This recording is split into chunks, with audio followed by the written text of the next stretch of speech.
The Courthouse of Redemption. Georgia stood as a monument to Southern pride, white columns rising like bleached bones against the summer sky. Inside, the air hung thick with heat and hatred. Outside, a crowd had gathered, their faces, set in stone eyes, narrowed against the afternoon glare. They had come to witness what some called justice and others called necessity. Judge William Hargrove, a Confederate veteran with a beard like Spanish moss, cleared his throat as he gazed down from his bench. The matter before this court concerns two colored children, orphaned in the recent incident at the colored church. The judge's voice carried the slow, deliberate cadence of Southern authority. With no living kin identified, county law requires these minors be placed in an appropriate apprenticeship program until they reach majority. A ripple moved through the courtroom. The apprenticeship program was a barely disguised system of indentured servitude, a shadowy afterimage of slavery that persisted despite Reconstruction's promises. At the back of the courtroom, Thomas Kane shifted uncomfortably on the hard wooden bench. He was a stranger here, his Union blue long discarded, but never forgotten by the townsfolk. 12 years had passed since Appomattox, but in Redemption, Georgia, the war lived on in sideways glances and conversations that died when he entered the general store.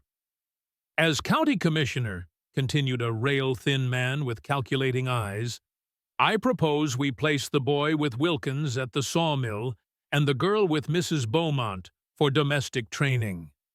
Thomas recognized County Commissioner Wade Monroe, rumored to be the man who actually ran Redemption, while Judge Hargrove provided the official face of authority.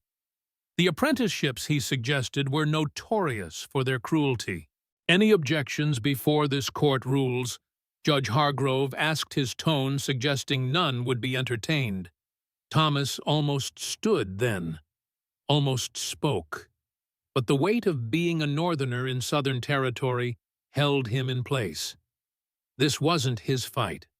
These weren't his people. The gavel fell with the finality of a coffin lid closing.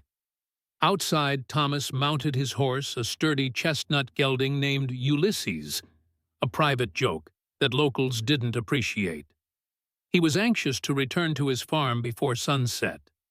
The 40 acres he'd purchased through the Southern Homestead Act lay at the edge of town between the large plantations owned by former Confederate officers and the shanties of the freedmen's settlement.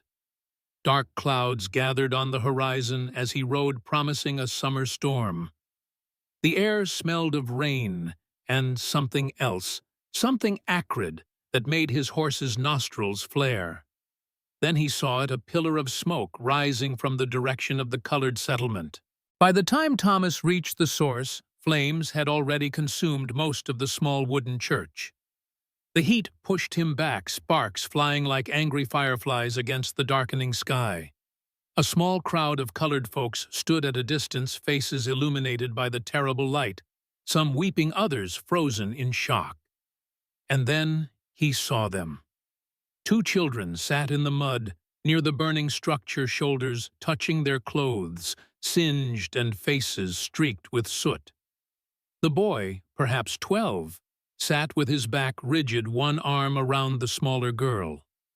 His eyes reflected the flames, but showed no fear, only a grim determination that seemed too ancient for his young face. The girl, who couldn't be more than 9, stared blankly ahead. Her small hands clenched into fists in her lap. Thomas dismounted, approaching cautiously. No one moved to greet him. No one but these 2 silent, soot-covered children seemed to even register his presence. "The parson?"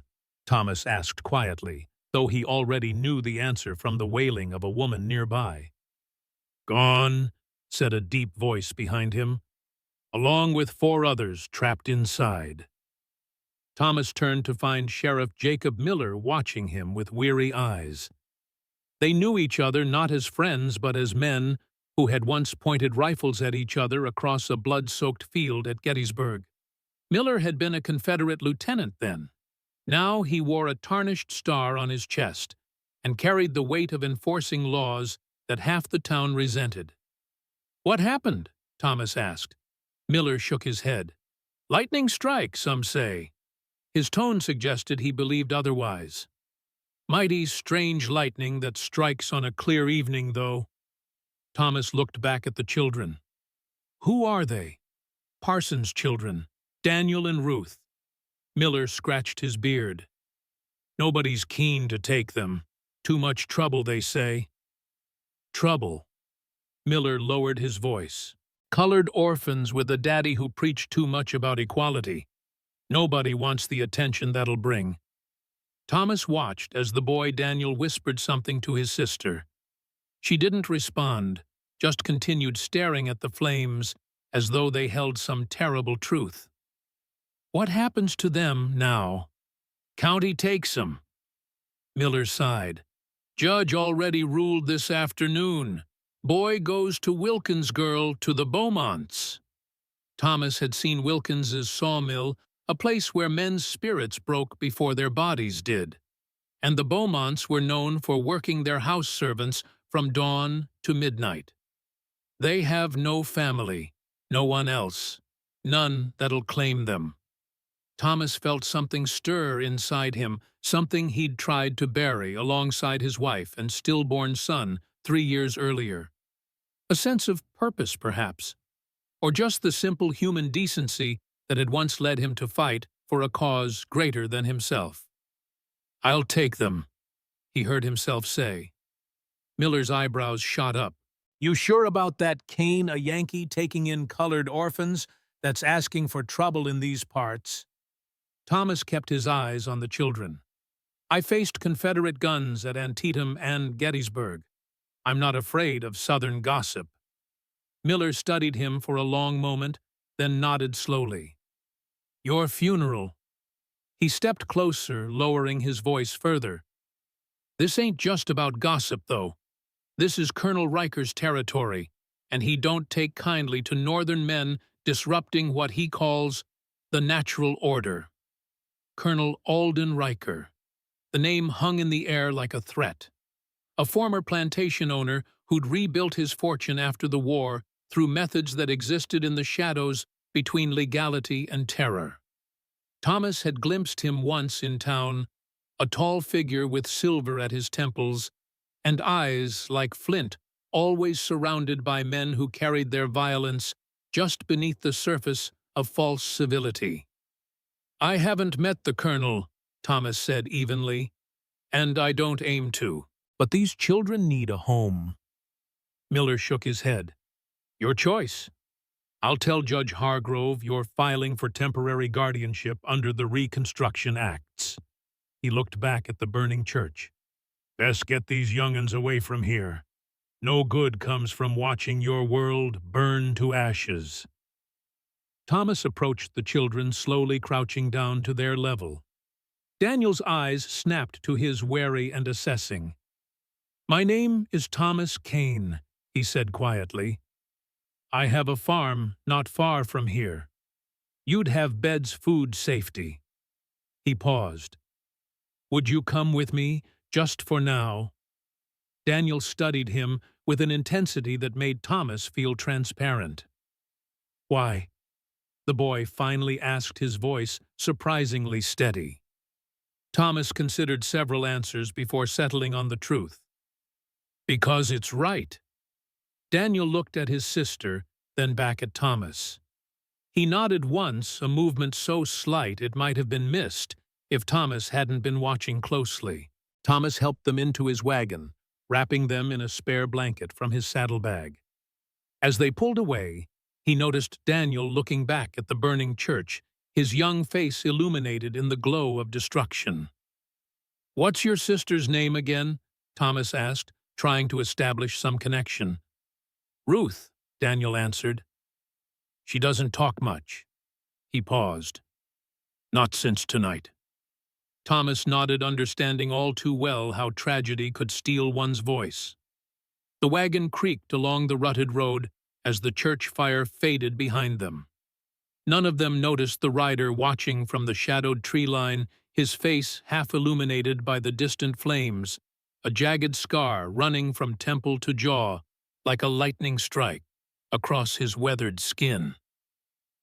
Thomas's farm sat on the edge of what had once been plantation country, the land redrawn and redistributed under reconstruction. His 40 acres included a simple two-room cabin, a small stable, a cotton field, and an orchard of peach trees that he'd planted when he first arrived, a gesture of hope that had surprised even himself. As they approached, Thomas felt a sudden self-consciousness about the modesty of his home. It was clean, but sparse, a bachelor's dwelling with little consideration for comfort. "It's not much," he said as he helped Ruth down from the wagon, "but it's dry and safe." Daniel climbed down on his own eyes, scanning the property with the wariness of someone accustomed to assessing threats. "Better than where we were headed," he said quietly. Inside, Thomas lit the lamps and stoked the fire in the small stove. The main room served as kitchen and living area, with a rough-hewn table, 2 chairs, and a rocking chair that had belonged to his late wife Sarah. The second room held his bed and a chest of drawers. A ladder led to a small loft space under the roof. "You can sleep in the loft," he said. "I'll bring up some blankets. Tomorrow we'll figure out something better." Daniel nodded, keeping close to Ruth. The girl had yet to speak or even change her expression. Her eyes moved around the cabin, taking in everything but revealing nothing. Thomas heated water for washing and found clean shirts they could sleep in. "These will be big on you, but they're clean. You can wash up by the pump outside if you'd like, or I can bring water in." "Outside," Daniel said firmly, taking Ruth's hand. "We'll be quick." While they washed, Thomas searched for food. He wasn't prepared for guests, especially children. He found half a loaf of bread, some salted pork, and apples from last season's harvest. Not much, but it would do for tonight. When they returned, Ruth's face was clean, but still blank, her wet hair hanging in tight curls around her face. Daniel had washed thoroughly, revealing skin several shades lighter than Thomas had initially thought, and a pattern of old scars across his back that made Thomas's jaw clench. They ate in silence. Ruth took small mechanical bites when Daniel urged her to eat. Thomas wanted to ask questions about their parents, their lives before tonight, but recognized the glassy look in their eyes. He'd seen it in soldiers after battle, that necessary distance from horror too fresh to process. After the meal, Thomas showed them to the loft.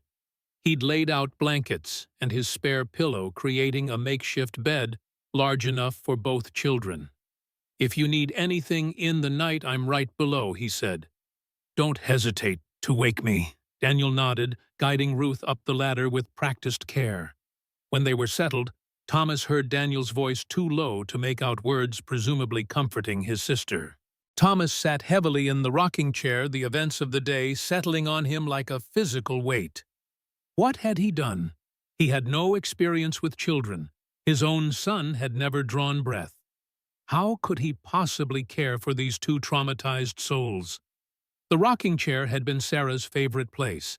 She'd spent hours there during her pregnancy, dreaming aloud about their future child. Now it sat mostly unused, a monument to broken hopes. Thomas ran his hand along the smooth wooden arm worn from his wife's touch. "What would you do, Sarah?" he whispered to the empty room. Sleep came fitfully that night. Thomas dreamed of fire and battlefields, of Sarah's feverish face in her final days, and of children standing amidst the carnage with ancient eyes. He woke before dawn, an old military habit he'd never broken. The house was silent except for the soft breathing from the loft. Thomas moved quietly, stoking the fire and putting coffee on to boil. Outside, the world was gray with approaching dawn dew, coating the grass like silver. Thomas was feeding the horses when Daniel appeared, still wearing the oversized shirt from the night before. "Morning," Thomas said, trying to sound casual. "Coffee's brewing if you want some. Thought we might ride into town later, get you both some proper clothes." Daniel nodded, watching Thomas work. "We don't have money," he said bluntly. "Don't need it. I'm your guardian now, at least temporarily. Your needs are my responsibility." Daniel's eyes narrowed slightly. "Why are you doing this? Really?" Thomas paused, pitchfork in hand. "Because I've seen what happens when good people look away from injustice." "You were a soldier," Daniel said.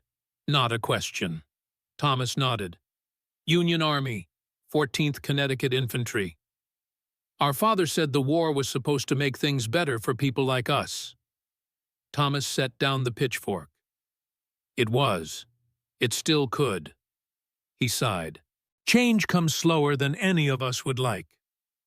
They killed him because he knew things, because he kept records." Daniel's voice was flat, emotionless. "About who did what to who. About the night riders." Thomas felt a chill that had nothing to do with the morning air. "The night riders? You mean the Klan?" Daniel shrugged. "They don't use that name here. Call themselves the Heritage Preservation Society, but it's the same thing. White hoods burning crosses." Thomas had heard rumors about such groups operating throughout the South, terrorizing freedmen and Northern sympathizers. But he'd avoided town politics, focusing instead on his farm and his solitude. "Your father kept records of their activities." Daniel nodded once. "That's why they came, to destroy the evidence." His young face hardened. "And the witnesses?" Before Thomas could respond, Ruth appeared at the barn entrance, still silent, but watching them intently. She wore the same oversized shirt, her small feet bare on the packed earth floor. "Morning, Ruth," Thomas said gently. "Are you hungry?"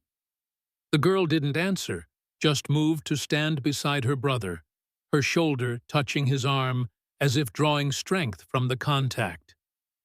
"She'll eat," Daniel answered for her. "She just doesn't talk much since before." Thomas nodded, not pressing the issue. "Let's get some breakfast, then. We've got a busy day ahead." As they walked back to the cabin, Thomas noticed Ruth trailing her fingers along the rough wooden fence posts, her expression distant. When they reached the porch, she suddenly stopped, her head tilting as if listening to something only she could hear. "Ruth?" Thomas questioned. Daniel shook his head. "She does that sometimes. Hears things." "What kinds of things?" Daniel's eyes met his unexpectedly old in his young face. "Things that happened before. She says objects remember." Before Thomas could ask what that meant, a rider appeared on the road leading to the farm. Thomas recognized the county clerk, a thin man named Jenkins, who always seemed to be peering over imaginary spectacles. "Stay here," Thomas told the children, moving to meet the visitor. Jenkins dismounted with the awkward movements of a man unaccustomed to horseback. "Mr. Kane," he called, his voice reedy and officious, "I bring notice from the county court." Thomas took the offered envelope, breaking the seal, to read the contents. The document was brief and to the point. Thomas's temporary guardianship claim was being reviewed, and in the meantime the children were to be remanded to county custody within 24 hours. "Judge Hargrove has concerns about the suitability of your situation," Jenkins explained, his eyes darting to the children on the porch. "Commissioner Monroe feels the county apprenticeship program would be more appropriate." Thomas folded the paper carefully. "I understand the commissioner has concerns, but these children have been through enough. They stay with me until a proper hearing can be arranged." Jenkins's thin lips pressed together. "The commissioner expected you might be difficult. He asked me to remind you that you live here by the grace of Reconstruction laws that many find objectionable." It would be unfortunate if your land grant came under review. The threat was thinly veiled but clear. Thomas stepped closer to Jenkins, close enough to see the man's Adam's apple bob nervously. You tell Commissioner Monroe that I hold my land by right of federal law, and I'll hold these children by the same authority. If he wants to challenge either, I'm happy to contact the federal marshals in Atlanta. Jenkins backed away, stumbling slightly. You're making powerful enemies, Mr. Kane.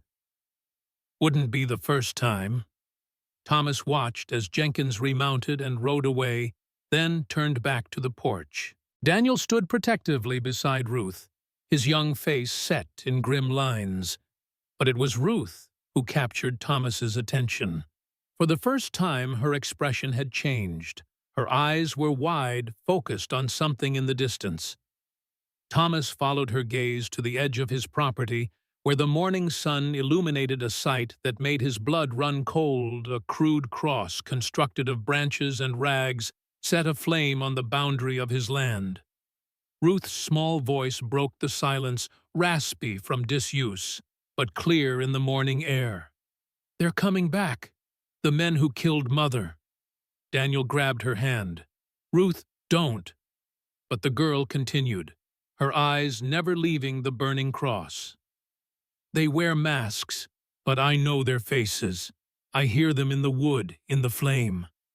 Her fingers tightened around an object Thomas hadn't noticed before, a small piece of charred wood, presumably from the church. They want to finish what they started. Thomas stood frozen, watching the cross burn in the distance, the child's words echoing in his mind. What had he gotten himself into? And more importantly, what would he do now that he was here? The answer came with surprising clarity. Rising from some part of himself he thought had died alongside Sarah and their unborn child. He would protect these children, not just from the immediate threat of separation, but from the shadows that had claimed their parents. It wasn't just about doing what was right anymore. It was about refusing to let hatred claim 2 more innocent lives. Thomas turned to the children, his decision made. Pack whatever you have. We're going into town. Daniel looked skeptical. To give us up. Thomas shook his head, his jaw set with determination. To fight for you. And to find allies, because we're going to need them. The burning cross continued to smolder in the distance, a declaration of war Thomas hadn't sought, but now couldn't avoid.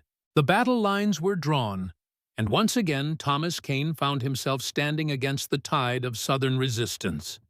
Only this time the stakes weren't measured in territory gained or lost, but in the lives of 2 children who had already lost everything once before. The town of Redemption stirred with its usual morning rhythms as Thomas guided the wagon down the main street. Shopkeepers swept their storefronts, women in calico dresses carried baskets of goods, and men gathered in small clusters, their conversations pausing as Thomas passed. Daniel sat rigid beside him, while Ruth huddled between them, her eyes darting at each new face. The stares that followed them were hardly subtle. A Yankee with 2 colored children might as well have been a circus spectacle. Thomas kept his gaze forward, back straight, the same posture he'd maintained marching into Confederate territory during the war. Their first stop was Mason's General Store, where Thomas hoped to purchase necessities for the children. As they entered, conversation died. The proprietor, a balding man with suspicious eyes, moved deliberately from behind the counter. "Mr. Kane," he said, voice flat. "What can I do for you today?" "Clothes for the children," Thomas replied evenly. "And some food staples." Mason's eyes flicked to Daniel and Ruth, his mouth tightening. "I'm afraid I can't help you today. Inventory problems." Thomas recognized the lie. "Your shelves seem well stocked to me." "Nevertheless," Mason insisted, "I can't serve you at present. Perhaps try Wilkins's store across town. They serve the colored settlement." A tense silence fell. Daniel's shoulders stiffened, and Thomas felt Ruth press closer to his side. These children need clothes, Thomas said quietly. I have federal currency to pay.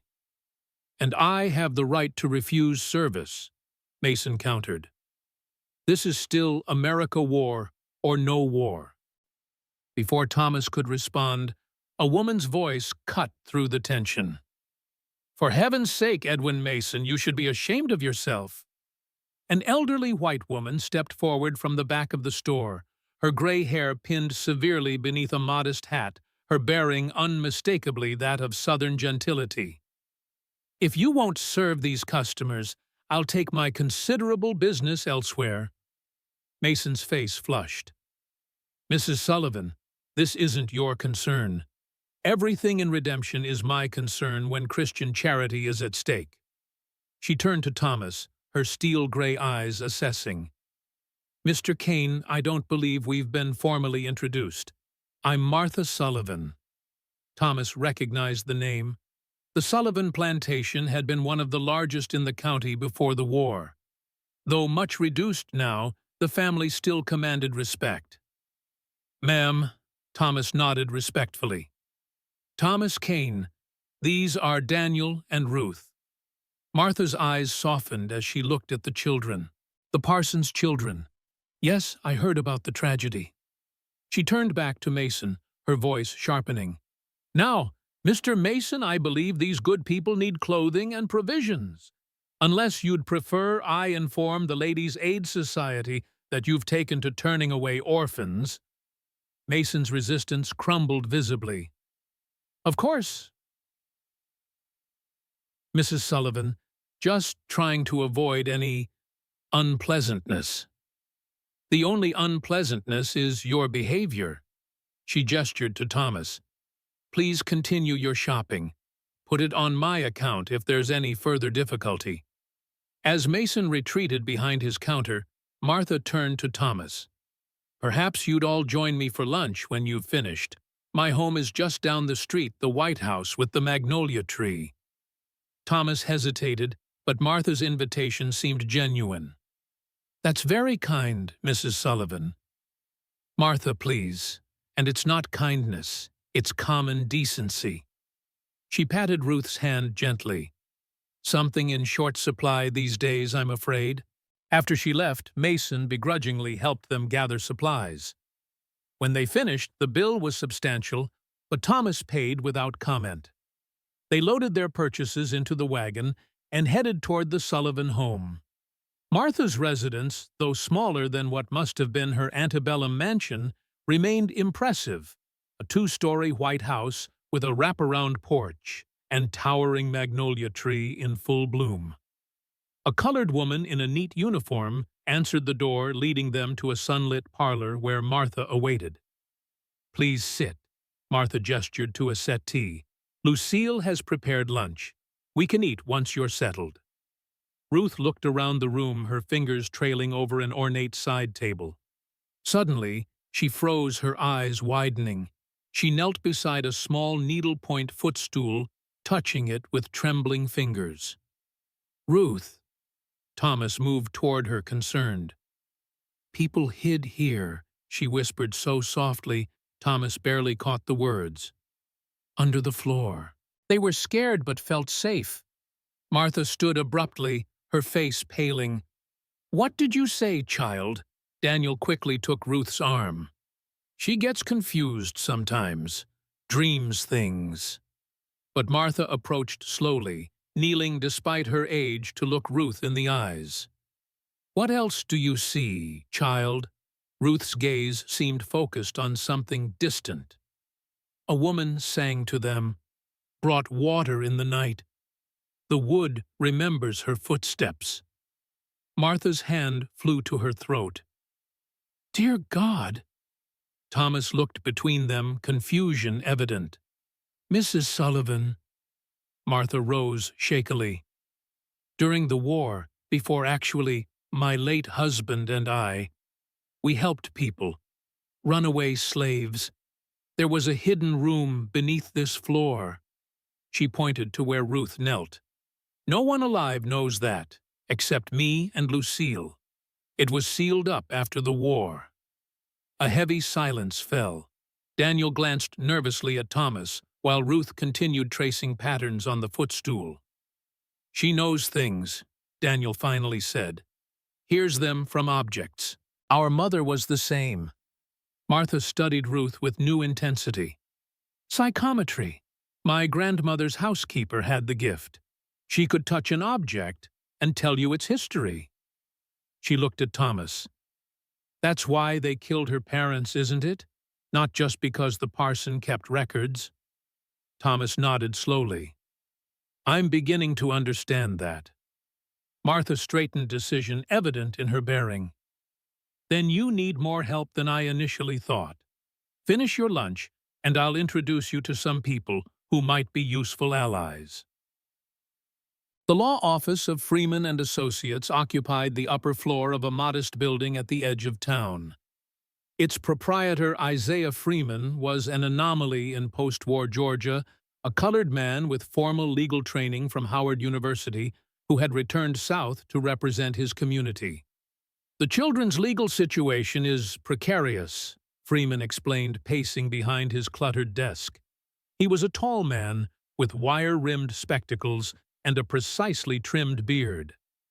"Technically, the Freedmen's Bureau could assert jurisdiction, but their influence wanes daily as Reconstruction policies are abandoned." Thomas leaned forward in his chair. "What are our options?" "Limited," Freeman admitted. "Judge Hargrove is firmly in Commissioner Monroe's pocket, and Monroe takes his orders from Colonel Riker." He adjusted his spectacles. "Your temporary guardianship claim under the Reconstruction Acts has merit, but will face significant local resistance. We can't let them be separated and sent to those apprenticeships," Thomas insisted. Freeman nodded grimly. "Indeed, those programs are slavery by another name." He glanced at the children who sat quietly by the window. "I suggest we file formal adoption papers with the federal court in Atlanta, bypassing local authorities. It will take time, but—" The office door burst open. Sheriff Miller stood in the doorway, his expression grim. "Kane, you need to get those children out of sight. Now." Thomas rose. "What's happened?" "Riker's men are coming. Someone saw you with Mrs. Sullivan, then tracked you here." Miller's hand rested on his holstered pistol. "They're claiming the boy stole something from Mason's store. It's horseshit, but they don't need much of an excuse." Freeman moved swiftly to a back door. "There's a stairway leading to the alley. Take it. I'll delay them if they come here." Miller nodded. "I'll create a distraction out front. Get them to the colored settlement. Ask for Solomon at the blacksmith shop. Tell him Jacob sent you." Thomas gathered the children following Freeman to the narrow staircase. "Why are you helping us, Sheriff?" he asked Miller. The older man's weathered face softened briefly. "I still remember Gettysburg, Kane. You could have left me bleeding out in that field, but you didn't. Besides," his eyes drifted to the children, "some lines decent men don't cross." Before Thomas could respond, Miller was gone. Freeman ushered them down the stairs, speaking quickly. "Solomon Jackson is a former Buffalo soldier. He can be trusted. Stay with him until nightfall, then head back to your farm." "And then?" Thomas asked. Freeman's expression was solemn. "Prepare for siege, Mr. Kane. Riker won't stop until he gets what he wants." The alley behind Freeman's office was narrow and smelled of garbage.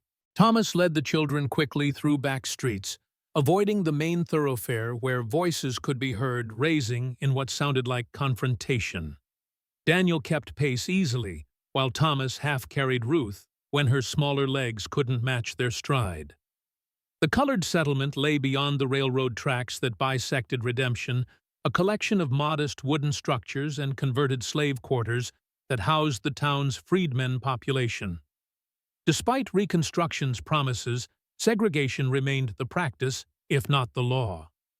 Thomas felt eyes tracking their progress. A white man with colored children was an unusual sight anywhere, but especially here. The blacksmith shop announced itself with the rhythmic clanging of hammer on metal. Inside the sweltering space, a muscular black man worked at an anvil, sweat glistening on his bare shoulders. He looked up as they entered, his expression instantly wary. "Solomon Jackson?" Thomas asked. The man set down his hammer deliberately. "Who's asking?" "Thomas Kane. Sheriff Miller Jacobs sent us. Said you could help." Solomon's eyes narrowed, assessing Thomas before shifting to the children. Recognition dawned. "Parson Joseph's young'uns." He wiped his hands on a rag. "Word travels fast about what happened at the church. We need somewhere to stay until nightfall." Thomas explained. "Riker's men are looking for us." Solomon nodded once. "Back room. Through there." He pointed to a door behind the forge. "My sister Mary will bring food." The back room was small but clean, containing a cot, a table, and several chairs. Daniel immediately positioned himself near the window, peering through a gap in the curtains. "You've done this before," Thomas observed. Daniel didn't turn. "Father helped people hide sometimes when the night riders were out." Thomas sat beside Ruth, who had grown increasingly withdrawn since their hasty exit from Freeman's office. "Are you all right?" he asked gently. She didn't respond, her eyes fixed on the rough wooden floor. Daniel answered for her. "Too many voices, too many objects with memories. It overwhelms her sometimes." Thomas considered this. These abilities, how long has she had them? Born with them like our mother, got stronger after mother died. Daniel finally turned from the window. "That's why they killed father. He was using what Ruth could do to identify the night riders. She would touch something they'd left behind and tell him who it belonged to." The door opened and a woman entered carrying a tray of food, cornbread, beans, and what smelled like rabbit stew. She set it down without speaking, but her eyes lingered on Ruth with a look of recognition. After she left, Thomas lowered his voice. "Your father was collecting evidence against Riker and his men." Daniel nodded. "Had a book. Names, dates, places. Ruth helped him fill it." "Where is this book now?" "Burned in the church. That's what they wanted." Daniel's young face hardened. "But they didn't get everything. Ruth remembers, and mother hid things." Before Thomas could ask more, Solomon entered. "Riders at the edge of the settlement, 5 men led by Wade Monroe. They're asking questions door to door." Thomas stood. "We should leave. I don't want to bring trouble to your people." Solomon shook his head. "Too late for that. Trouble's been here since before you were born." He unrolled a rough map on the table. "There's a back way out through the swamp edge. Leads to the old Sullivan property line. You can circle back to your farm from there." "Thank you," Thomas said sincerely. Solomon's eyes were grave. "Don't thank me yet. This is just beginning." He hesitated. "Those children, they're important. More than you know." "What do you mean?" "Their mother, Sarah, wasn't just any freedwoman. She was Colonel Riker's property, once his favorite." Solomon's voice dropped. "And the colonel doesn't like losing what he considers his." A chill ran through Thomas. "You're saying Riker has a personal vendetta. I'm saying there's more at stake than 2 orphans." Solomon rolled up the map. "The children's mother collected evidence of a massacre 2 years ago, 12 freedmen killed by Riker's Heritage Society when they tried to vote. Sarah had names, dates, witnesses. That evidence still exists somewhere, and Riker knows it." Daniel had gone very still. "Mother gave papers to Mrs. Sullivan before she died. Said they'd be safe there." Solomon and Thomas exchanged glances. "Then we need to retrieve those papers," Thomas said, "before Riker does." "You'd be putting a target on Martha Sullivan's back," Solomon warned. "She already helped us publicly," Thomas pointed out. If Riker suspects anything, she's already in danger. A commotion outside interrupted them, raised voices, the sound of breaking glass. Solomon moved to the window. They're searching buildings now. Time's up. He moved to a corner, shifting a heavy trunk to reveal a trap door. Old escape route from slavery days. Leads to a storm drain, then the creek. Follow the water south until you hit dry land, then east to the Sullivan property. Thomas urged the children toward the trap door. What about you? Solomon smiled grimly. I was 10th Cavalry, fought Comanches and survived. I can handle some night riders. He handed Thomas a revolver. You might need this. The underground passage was low and narrow, forcing Thomas to crouch as they moved forward. Water dripped from the ceiling, and the air was thick with the smell of damp earth. Ruth clung to his hand, while Daniel followed close behind. Almost there. Thomas encouraged, seeing faint light ahead.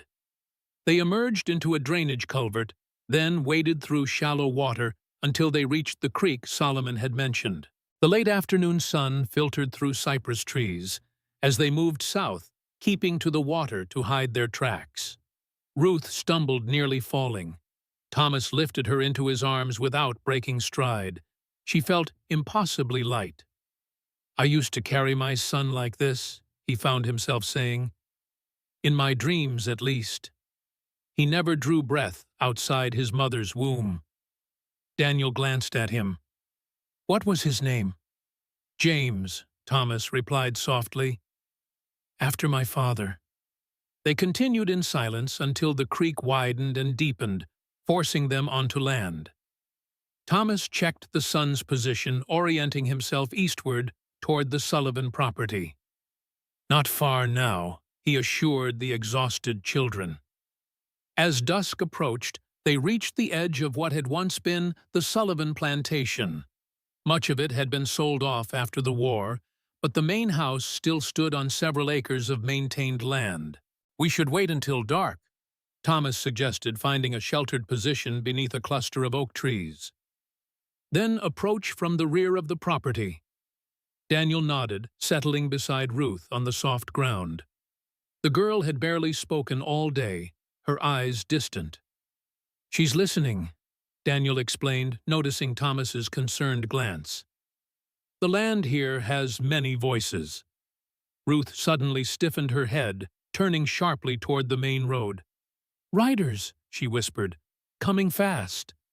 Thomas couldn't hear anything yet, but he trusted the girl's senses. Stay here. Stay hidden, he instructed, moving to a position where he could see the approach to the Sullivan house. Minutes later, he spotted them, 4 horsemen galloping toward the Sullivan estate, led by a tall figure Thomas recognized from town as Commissioner Monroe. They didn't bother with the front entrance, instead circling to the rear of the house. They're searching for the papers, Thomas realized. We're too late. No, Ruth said, suddenly alert. They won't find them. Mother was clever. Thomas looked at the determined little girl. Do you know where they are? Ruth nodded. In the hidden room, behind the place where people used to hide. Can you find them? Yes. Her voice was stronger than he'd yet heard it. I can hear them calling. Thomas made a swift decision. Then we go now, while they're occupied with their search. They approached the house from the eastern side, keeping to the shadows of the ancient oak trees that lined the property. A servant's entrance stood unguarded. The raiders had apparently focused their attention on the main house. Inside, they could hear men's voices and the sounds of furniture being overturned. Thomas led the children through the kitchen and into a narrow hallway, following Ruth's confident steps. She moved like someone in a trance, her hand trailing along the wall, as if reading Braille. They reached the parlor where they'd met Martha earlier that day. The room had been ransacked, furniture, upended bookshelves, emptied. Ruth went straight to the footstool she'd touched before pushing it aside to reveal an unremarkable section of wooden flooring. "Here," she whispered, pressing on a specific board. To Thomas's amazement, it gave way, revealing a small lever. When pulled, a section of the floor silently swung upward, exposing a narrow staircase descending into darkness. Thomas hesitated. "Wait here. I'll check it's safe." "No," Ruth insisted. "I need to go. The papers won't reveal themselves to you." Reluctantly, Thomas allowed her to lead the way, following close behind with Daniel. At the bottom of the stairs was a small room no more than 8 feet square that must have once housed runaway slaves on the Underground Railroad. Ruth moved unerringly to a brick in the far wall, pressing it in a specific sequence. A small compartment opened, revealing a leather-bound journal and several folded documents sealed with wax. "Mother's evidence," Ruth confirmed, cradling the items carefully. Voices above grew louder. "We need to go," Thomas urged. "Now!" They ascended the stairs quickly, but before Thomas could close the hidden door, a harsh voice stopped them cold. "Well, well, what have we here?" Commissioner Monroe stood in the parlor doorway, a pistol aimed directly at Thomas's chest. Behind him stood a figure Thomas hadn't seen before, a tall man with silver-streaked hair and cold eyes, wearing the uniform coat of a Confederate colonel. A jagged scar ran down the left side of his face, from temple to jaw. "Colonel Riker, I presume," Thomas said evenly, positioning himself in front of the children. The colonel's thin lips curved in a smile that didn't reach his eyes. "Thomas Kane, the Yankee soldier playing savior to colored orphans." His gaze shifted to the children lingering on Ruth. "Did you really think you could steal what's mine? These children belong to no one but themselves," Thomas replied. Riker laughed, a sound without humor. "Such northern sentiments. Everything and everyone in this county belongs to someone, Mr. Kane. Those children belong to me by right of, let's call it, inheritance." Thomas felt Ruth press against his leg, trembling. Daniel had gone rigid beside him. "Where is Martha Sullivan?" Thomas demanded. "The widow is unharmed for now," Monroe answered. "She's being questioned about her, treasonous activities." "The only treason here is against humanity," Thomas said, his hand inching toward the revolver Solomon had given him. Riker noticed the movement. "I wouldn't, Yankee. Even if you managed to shoot one of us, the other would kill you before you hit the floor. And then, where would these precious children be?" Ruth stepped forward, suddenly, her small face transformed by an expression of cold fury Thomas had never seen on a child. "I know what you did," she said, her voice eerily adult. "I saw it in the church wood. I heard it in Mother's locket. You killed those people for trying to vote. You burned our church to hide your sins." Riker's composure slipped, a flash of something like fear crossing his scarred face. "The little witch speaks. Does she just like her mother?" He raised his pistol. "This ends now." Several things happened simultaneously. Thomas drew Solomon's revolver. Monroe lunged forward. And through the window behind Riker came an unexpected sound, the crack of a rifle followed by breaking glass. Riker staggered, blood blossoming on his shoulder. Monroe turned in confusion, giving Thomas the split second he needed to fire. His bullet caught Monroe in the leg, sending the commissioner crashing to the floor. "Run!" Thomas shouted to the children, grabbing Ruth's hand. They bolted through the servants' passage, the precious documents clutched against Ruth's chest. Outside, chaos had erupted. Riders, both white and colored, surrounded the house, exchanging gunfire with Riker's men. Thomas recognized Solomon among them, and beside him, Sheriff Miller. "This way," Miller called, gesturing toward a waiting wagon. Thomas lifted Ruth into the wagon bed, helping Daniel up after her. Miller took the reins. "Martha Sullivan?" Thomas asked as they galloped away, bullets whistling overhead. "Safe at Freeman's office," Miller replied grimly. "Riker's thugs roughed her up, but she'll live. Thomas looked back at the Sullivan house, now illuminated by the muzzle flashes of ongoing gunfire. What happened? Solomon gathered some men. I brought a few deputies I trust. Miller's face was grim. But this isn't over, Kane. Riker escaped in the confusion, and he won't stop until he gets what he wants. Thomas glanced at Ruth, who sat clutching the journal and documents, her young face set in determined lines. What does he want? Really, Miller's voice was barely audible over the pounding hooves and creaking wagon. To bury the truth. Those papers prove he ordered the massacre of 12 freedmen for trying to vote. With those documents and Ruth's testimony, he could hang. As they raced through the darkness toward Thomas's farm, the burning cross from that morning seemed a distant memory. What had begun as a simple act of compassion had escalated into open conflict against the darkest forces of the unreconstructed South. And at the center of it all were two orphaned children, one with a gift that could expose buried sins, and both carrying the weight of a legacy soaked in blood and justice.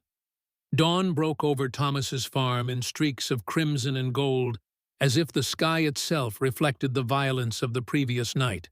Thomas stood on his porch watching the horizon with weary eyes. He hadn't slept. None of them had.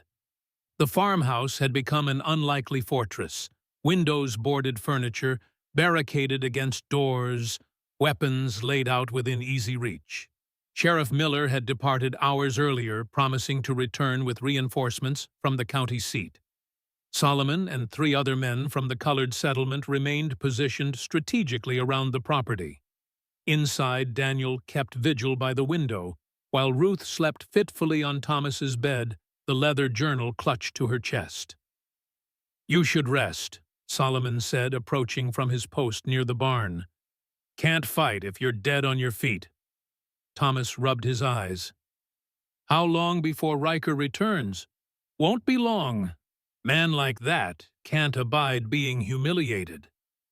Solomon leaned against the porch railing.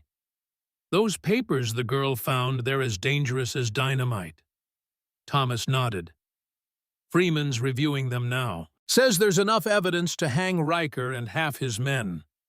"If it gets to a federal judge," Solomon added grimly. "Big if." Thomas had examined the journal briefly before Freeman took it for safekeeping.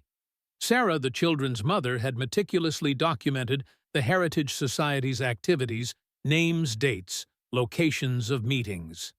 Most damning were the detailed accounts of the Election Day massacre, including a list of witnesses and Riker's direct orders. "How did she get this information?" Thomas had asked Ruth. "From me," the girl had answered simply. "I touched their things, heard their words."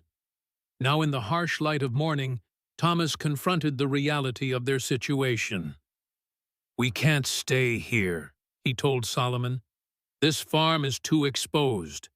We need somewhere defensible until the federal marshals arrive." Solomon considered this. "The settlement's not safe. First place they'll look. What about the Sullivan house? Riker's men will be watching it." Solomon thought for a moment. "There's one place, the old Maroon camp in the Okefenokee. Freedmen and runaways lived there during the war. Some still do. It's isolated, hard to find, unless you know the way." "How far?" "Day's journey by wagon. Longer if you're avoiding roads." Thomas glanced back at the house, weighing their options. "We leave at nightfall. Pack only essentials." Solomon nodded. "I'll send word ahead." A rider appeared at the edge of the property, approaching fast. Solomon reached for his rifle, but Thomas held up a hand. "It's Miller." The sheriff dismounted before his horse fully stopped, his expression grave. "Riker's rallied his men, 30 at least. They're riding this way."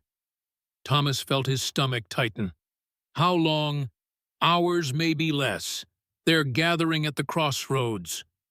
Miller removed his hat, wiping sweat from his brow. And there's more. Judge Hargrove issued warrants for all of us obstruction of justice assault on a county official kidnapping. A kidnapping? Thomas repeated incredulously. The children. Riker's claiming they're his legal wards. Miller's weathered face hardened. Seems the good colonel has suddenly discovered they're his blood kin. Thomas and Solomon exchanged shocked glances. That's impossible, Thomas began.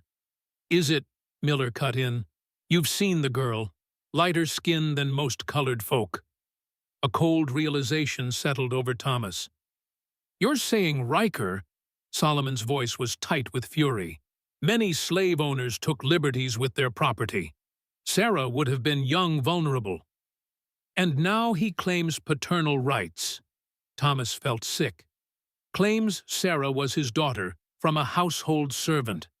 Makes Ruth and Daniel his grandchildren. Miller spat into the dust. Convenient lie that gives him legal claim to them. Thomas's mind raced. We need to move now, not wait for nightfall. Too late, Miller said grimly, pointing toward the road. Dust clouds rose in the distance, riders approaching, at least a dozen visible even from this distance. Get the children, Thomas ordered Solomon. We'll take the creek route you mentioned. Miller drew his revolver, checking the chambers. I'll hold them off as long as I can. Jacob, you can't. My badge still means something even here. Miller's eyes met Thomas's. Besides, I've been living with one foot in the grave since Gettysburg. Might as well make my exit count for something. Thomas clasped the older man's hand briefly, then hurried inside. Daniel was already gathering supplies, his movements efficient and focused. Ruth stood by the bed, fully dressed, the journal and papers secured in a canvas satchel around her shoulders. We have to leave, Thomas told them. Now. Daniel nodded, helping Ruth with her shoes. The girl's expression was distant, yet somehow alert, as if listening to voices only she could hear. They're coming from all directions, she said quietly. I can feel their anger in the ground. Thomas knelt before her. Ruth, I need you to be very brave. We're going somewhere safe, but the journey will be difficult. I'm not afraid, she replied, her young face suddenly ancient. Mother said you'd come. She promised we wouldn't be alone when the fire came again. Before Thomas could respond, Solomon burst through the door. Back way's blocked. 6 riders approaching from the south. The root cellar, Thomas decided quickly. There's a drainage tunnel I dug last spring. Might be big enough to crawl through to the creek bed. They moved swiftly, Thomas grabbing his rifle and ammunition while Solomon collected food and water. Outside, the approaching riders were close enough now to distinguish individuals. Riker at the front, his silver hair gleaming in the morning sun. Commissioner Monroe beside him with his leg bandaged where Thomas's bullet had struck. The root cellar doors were hidden behind the smokehouse, covered with soil and young plants to disguise them. Thomas yanked them open, ushering the children down the earthen steps. The tunnel's narrow, he explained, pointing to a rough-hewn opening in the far wall. It follows the water line to the creek. Daniel went first, then Ruth. Solomon prepared to follow, but hesitated. You go, he told Thomas. I'll cover your escape. Thomas shook his head. They'll kill you. Solomon smiled grimly. Maybe, but every minute we delay them is another minute you get those children closer to safety. He pressed something into Thomas's hand, a folded map. This shows the way to the Maroon camp. Ask for Esther. Tell her Solomon sent you. Thomas wanted to argue, but the thunder of approaching hooves made the decision for him. With a final nod to Solomon, he descended into the cellar, pulling the doors closed above him. The tunnel was a tight fit, forcing Thomas to crawl on his belly through damp earth. Ahead, he could hear Daniel and Ruth moving steadily forward. Behind, muffled shouting, and then the crack of gunfire, Miller and Solomon making their stand. For 20 agonizing minutes, they crawled through darkness, the air growing thinner, the space tighter, until finally Thomas saw light ahead. They emerged onto a muddy creek bank, hidden by overhanging willows. "Which way?" Daniel asked, helping Ruth to her feet. Thomas consulted Solomon's map. South following the creek, then east into the swamp. They moved as quickly as possible while staying in the water to hide their tracks. Ruth struggled with the rough terrain, so Thomas carried her on his back. The sounds of pursuit faded, but Thomas knew it was temporary. Riker would have trackers, dogs, perhaps. By midday, they reached the edge of the Okefenokee Swamp, a vast wilderness of cypress trees, black water, and floating islands of peat. Solomon's map marked a specific route through the seemingly impenetrable maze. "Stay on the path," Thomas warned. "The swamp can swallow a man whole." They waded through shallow water, following barely visible trails marked by bent reeds and notched trees. The swamp closed around them like a living entity, humid and watchful. Strange calls echoed from the canopy birds and other creatures observing their passage. Ruth, still on Thomas's back, suddenly stiffened. "Someone's following," she whispered. "I can hear them in the water." Thomas stopped, listening intently. Nothing but the normal sounds of the swamp reached his ears. "How many?" he asked quietly. "3 men. They have dogs." Her small fingers dug into his shoulders. "They know this place." Thomas set her down carefully. "Daniel, take your sister and keep moving along the trail. I'll catch up." "But," the boy began to protest. "Go," Thomas insisted. "Follow the map. If I'm not there by nightfall, find Esther. She'll help you." Reluctantly, Daniel took Ruth's hand and continued along the path, vanishing into the green twilight of the swamp. Thomas retraced their steps slightly, finding a suitable position behind a massive cypress knee where the trail narrowed. He didn't wait long.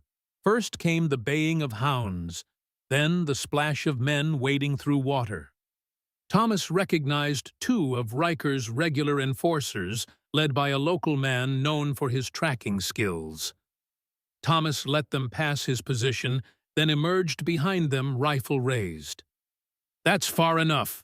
The men whirled, reaching for weapons, but froze at the sight of Thomas's aimed rifle. "Call off the dogs," Thomas ordered.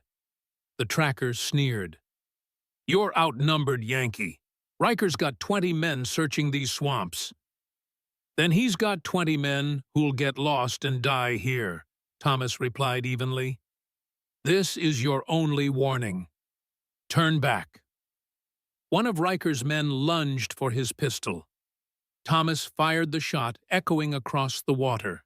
The man fell, clutching his arm. The other 2 raised their hands slowly. "The war's over for you boys," Thomas said. "Time to choose which side of history you want to stand on." The wounded man glared through his pain. "Colonel Riker don't forgive betrayal." "And I don't give second warnings," Thomas countered. "Take your friend and go. Tell Riker if he wants those children, he'll have to come himself." The men retreated, dragging their wounded companion. Thomas waited until they were out of sight before continuing along the trail, moving as quickly as possible to catch up with the children. The swamp grew darker as afternoon faded toward evening. Insects swarmed in thick clouds and unseen creatures splashed in the deeper waters. Thomas followed the map carefully, alert for any sign of Daniel and Ruth. He found them at a fork in the trail, waiting anxiously. "Did you stop them?" Daniel asked. Thomas nodded. "For now, but we need to keep moving." Ruth looked exhausted, her small face drawn with fatigue, yet she pressed on without complaint as they navigated increasingly difficult terrain. Eventually, the trail led to a series of small islands rising from the swamp hummocks of relatively dry land. supporting stands of pine and palmetto. According to Solomon's map, the Maroon camp occupied the largest of these islands, concealed from casual discovery by the surrounding maze of waterways. As they approached, Thomas detected signs of habitation, thin wisps of smoke, the distant sound of voices. "Wait here," he told the children, drawing his revolver. "Let me make sure it's safe." He advanced cautiously, only to freeze as a voice called from the surrounding vegetation. "That's close enough, stranger." Thomas raised his hands slowly. "Solomon Jackson sent me. I'm looking for Esther." A moment of silence, then, "What's your business with Esther?" "Protection for 2 children, Ruth and Daniel, the Parsons children from Redemption." More silence, followed by rustling as figures emerged from concealment, men and women armed with rifles, bows, even Civil War-era muskets. Their leader was an elderly black woman with white hair wrapped in a colorful cloth, her posture straight despite her years. "I'm Esther," she said, studying Thomas with penetrating dark eyes. "Where are these children?" Thomas gestured back toward where he'd left them. "Just down the trail." Esther nodded to one of the armed men who disappeared into the undergrowth. Moments later, he returned with Daniel and Ruth. The boy remained protective, one arm around his sister's shoulders, while Ruth stared at Esther with recognition.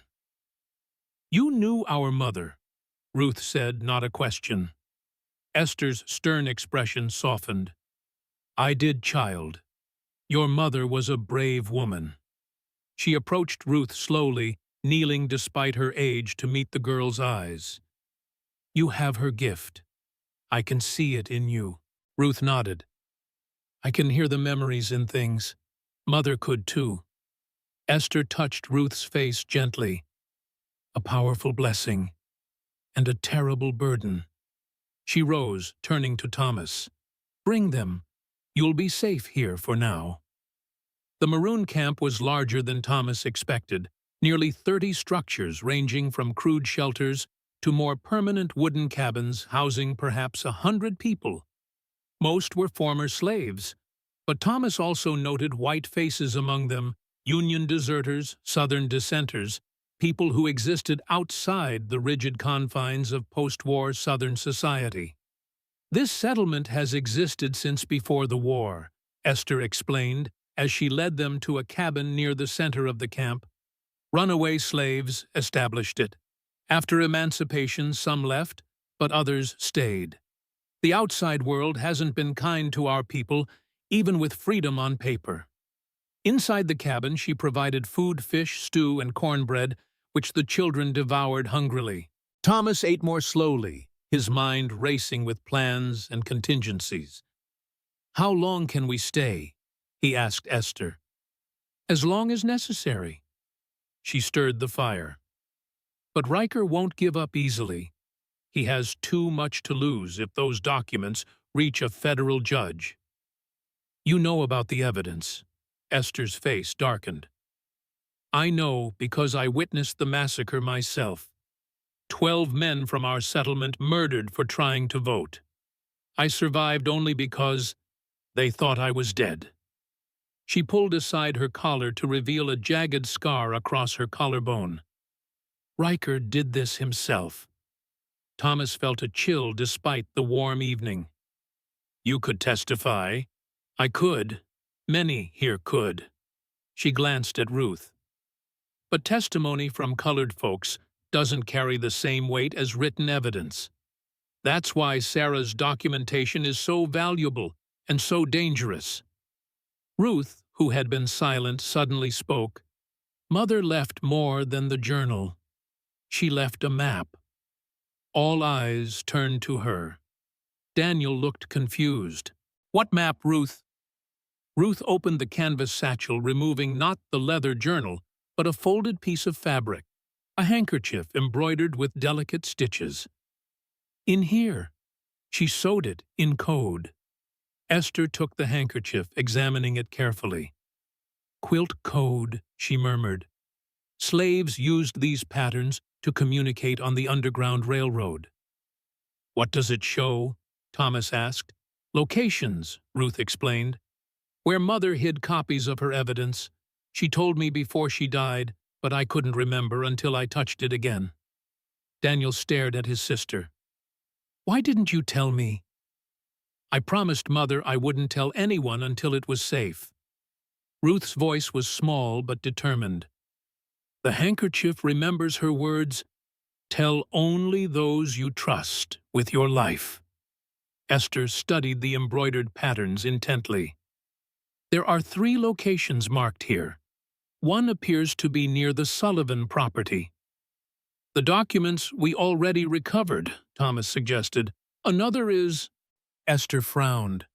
"The old courthouse in Redemption. That can't be right. That's the heart of Riker's territory." "The third," Thomas pressed. "Harder to tell. Somewhere in the swamp, I think." Esther looked up. "But these patterns often have multiple meanings. We'll need time to decipher them fully." A commotion outside interrupted them, raised voices, the sound of people running. Thomas reached for his rifle, but Esther raised a hand. "Wait!" A young man burst through the door, breathless. "Riders approaching from the north, white men with torches." Esther's expression remained calm, though her eyes hardened. "How many?"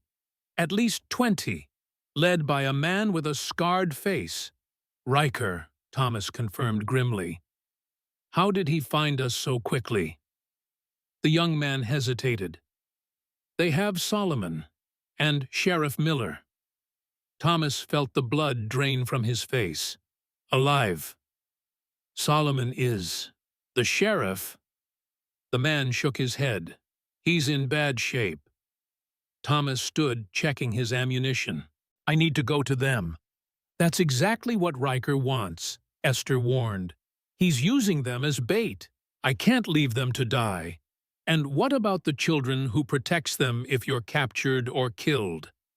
Thomas looked at Daniel and Ruth, torn between conflicting obligations. Ruth solved his dilemma by speaking in that eerily adult voice that sometimes possessed her. "Mother's evidence is more important than any of us," she said firmly.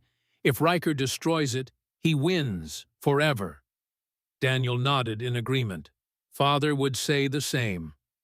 Thomas knelt before them. "I promise to protect you, both of you." "And we need to protect the truth," Daniel replied suddenly, seeming older than his 12 years. "That's what Father died for." Esther touched Thomas's shoulder. "I'll keep them safe. You help Solomon and the sheriff if you can, but your priority must be securing the evidence from the second location." Thomas struggled with the decision but finally nodded. "How do I find this second cache?" Ruth approached, touching his hand. Her eyes unfocused briefly, then cleared. "The old courthouse, behind the judge's bench. Mother hid papers in a hollowed-out law book. Blackstone's Commentaries, Volume 3. How would your mother have access to the courthouse? She cleaned there at night," Daniel explained. "Had keys to every room. Esther was already issuing orders to her people. Prepare for defense. Get the children and elders to the emergency shelters. On to Thomas," she added. "We'll hold them off as long as possible, give you time to reach Redemption." "And then," Thomas asked, "bring the evidence to Atlanta, the federal courthouse. Ask for Judge Harlan Parker." Esther's eyes were intense. "He fought for the Union. He'll ensure justice is done." Thomas gathered his remaining ammunition and Solomon's map. "I'll return for the children as soon as it's safe." "No," Ruth said firmly. "If you get the evidence, take it straight to Atlanta. We'll be safe here with Esther." "Ruth?" Mother trusted her. "So do I." The girl's expression was resolute. "This is bigger than us now." Thomas looked at these 2 remarkable children, orphaned, hunted, yet standing firm for justice at such young ages. He embraced them both briefly. "I'll come back for you," he promised. No matter what happens. Esther led him to a small canoe hidden among the reeds. The water route is faster than land. Follow the marked channel north until you reach Redemption Creek. From there, it's 3 miles to town. As Thomas prepared to depart, Daniel approached with a small wooden object, a carved soldier that Thomas recognized as his own handiwork, something he'd absently whittled during their journey. "For luck," the boy said, pressing it into Thomas's hand. Thomas closed his fingers around the carving throat tight with emotion. "Keep your sisters safe." "I will. Always have." The night swallowed Thomas as he paddled away from the island, guided only by starlight and Esther's directions. Behind him, torches appeared at the northern approach to the camp, Riker's men closing in. Ahead lay Redemption, the courthouse, and perhaps the evidence that could finally bring justice to this wounded land. But first, Thomas would have to navigate the heart of enemy territory alone, outnumbered with only his wits and determination, standing between Riker's reign of terror and the fragile promise of true reconstruction. The canoe slipped silently through black water as distant shouts and the first gunshots echoed across the swamp. Thomas forced himself not to turn back. The children were right. Some things were worth any sacrifice. Justice was one of them. He thought of Ruth's words, "Mother said you'd come." Had Sarah somehow foreseen his role in this drama? Or was it simply the desperate hope of a dying woman, that someone, anyone, would stand for her children when she no longer could?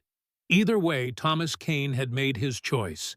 The Northern soldier would face Southern fire once more, not for territory or political ideals, but for 2 children and the truth they protected.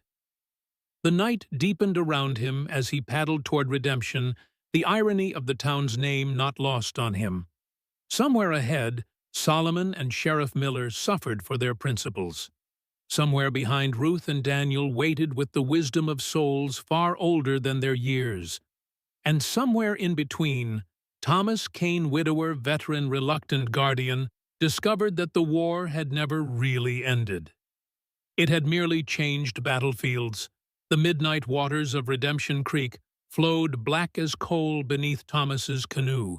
Moonlight broke through scattered clouds, casting silver patches across the surface that disappeared beneath his paddle strokes. He had been traveling for hours, guided by Solomon's map and the distant glow of the town ahead. His mind repeatedly returned to the maroon camp, the sound of gunfire, the children's faces as he left. Had Riker's men breached the settlement? Were Ruth and Daniel safe with Esther? And what of Solomon and Sheriff Miller, hostages used as bait in Riker's deadly game? The creek widened as it approached Redemption, revealing scattered lights from the town's buildings. Thomas guided the canoe toward a stand of willows near the colored settlement, concealing the vessel among their drooping branches. From here, he would proceed on foot. The town slept uneasily. Oil lamps burned in windows despite the late hour, and Thomas spotted armed men patrolling the streets, not regular deputies, but Riker's Heritage Society enforcers. Martial law in all but name. Thomas kept to shadows, moving through backyards and alleyways toward the courthouse. The imposing building dominated the town square, its white columns ghostly in the moonlight. 2 armed men guarded the main entrance. Thomas circled to the rear, searching for another way in. A service entrance stood partially concealed by overgrown shrubbery, likely the door Sarah had used during her cleaning duties. It was locked, but the hinges were old. With careful pressure from his knife, Thomas worked the simple lock until it gave way. Inside the courthouse was eerily silent. Thomas moved cautiously through narrow corridors that smelled of dust and old paper. Moonlight filtered through high windows, providing just enough illumination to navigate. He found the main courtroom, easily the same chamber where Judge Hargrove had nearly condemned Ruth and Daniel to servitude. The judge's bench loomed at the front of the room, a monument to authority. Thomas approached it, carefully alert for any sound of movement in the building. Behind the bench stood a wall of leather-bound law books, organized by author and volume. Blackstone's Commentaries, Volume 3, Thomas whispered to himself, scanning the shelves. He found it a thick tome wedged between volumes 2 and 4. Unlike its companions, this book gave slightly when Thomas touched it. He pulled it free immediately, noting the difference in weight. The pages had been hollowed out, creating a hidden compartment. Inside lay a sealed packet of documents, along with a small leather pouch. Thomas opened the packet first, finding detailed witness statements about the Election Day massacre, signed and dated. The pouch contained something unexpected, a gold pocket watch bearing the Riker family crest, smeared with what could only be dried blood. Evidence of the colonel's personal involvement, Thomas realized. Sarah had been thorough. As he carefully repacked the items, a floorboard creaked behind him. Thomas whirled, drawing his revolver. "I wouldn't," said a cold voice from the shadows. "Not unless you want your colored friends to die sooner rather than later." Colonel Alden Riker stepped into a shaft of moonlight, his scarred face partially illuminated. Unlike their previous encounter, he was alone. His right arm supported in a sling from the bullet wound he'd received at the Sullivan house. "Where are Miller and Solomon?" Thomas demanded, keeping his revolver raised. "Alive for now." Riker moved closer, his left hand resting casually on his holstered pistol. "Though the sheriff may not remain so for long, he took exception to our questioning methods." "You mean your torture?" Riker's thin lips curved in a humorless smile. "War creates certain necessities, Mr. Kane. As a soldier, you should understand that. The war's been over for 12 years. Has it?" Riker gestured around them. "Look at this town. Look at this state. Northern carpetbaggers dictating terms, former property, elevated to citizenship, the natural order inverted." His voice hardened. "The fighting merely changed forms." Thomas nodded toward Riker's wounded shoulder. "How's that working out for you?" Anger flashed across the colonel's face. "A temporary setback. Unlike you, I have an army at my disposal." He nodded toward the documents Thomas held. "I'll take those now. So you can destroy the evidence of your crimes. So I can protect this county from chaos." Riker's voice dropped to a near whisper. "You think you're fighting for justice, Yankee. You're a fool. These documents won't bring peace. They'll bring federal troops, martial law, more bloodshed." Thomas kept the revolver steady. "They'll bring accountability for the massacre, for the church burning, for all of it." "Accountability," Riker laughed bitterly. "Tell me, Mr. Kane, who held the North accountable for Sherman's march, for the burning of Atlanta, for the destruction of our way of life." "I didn't come here to debate the war.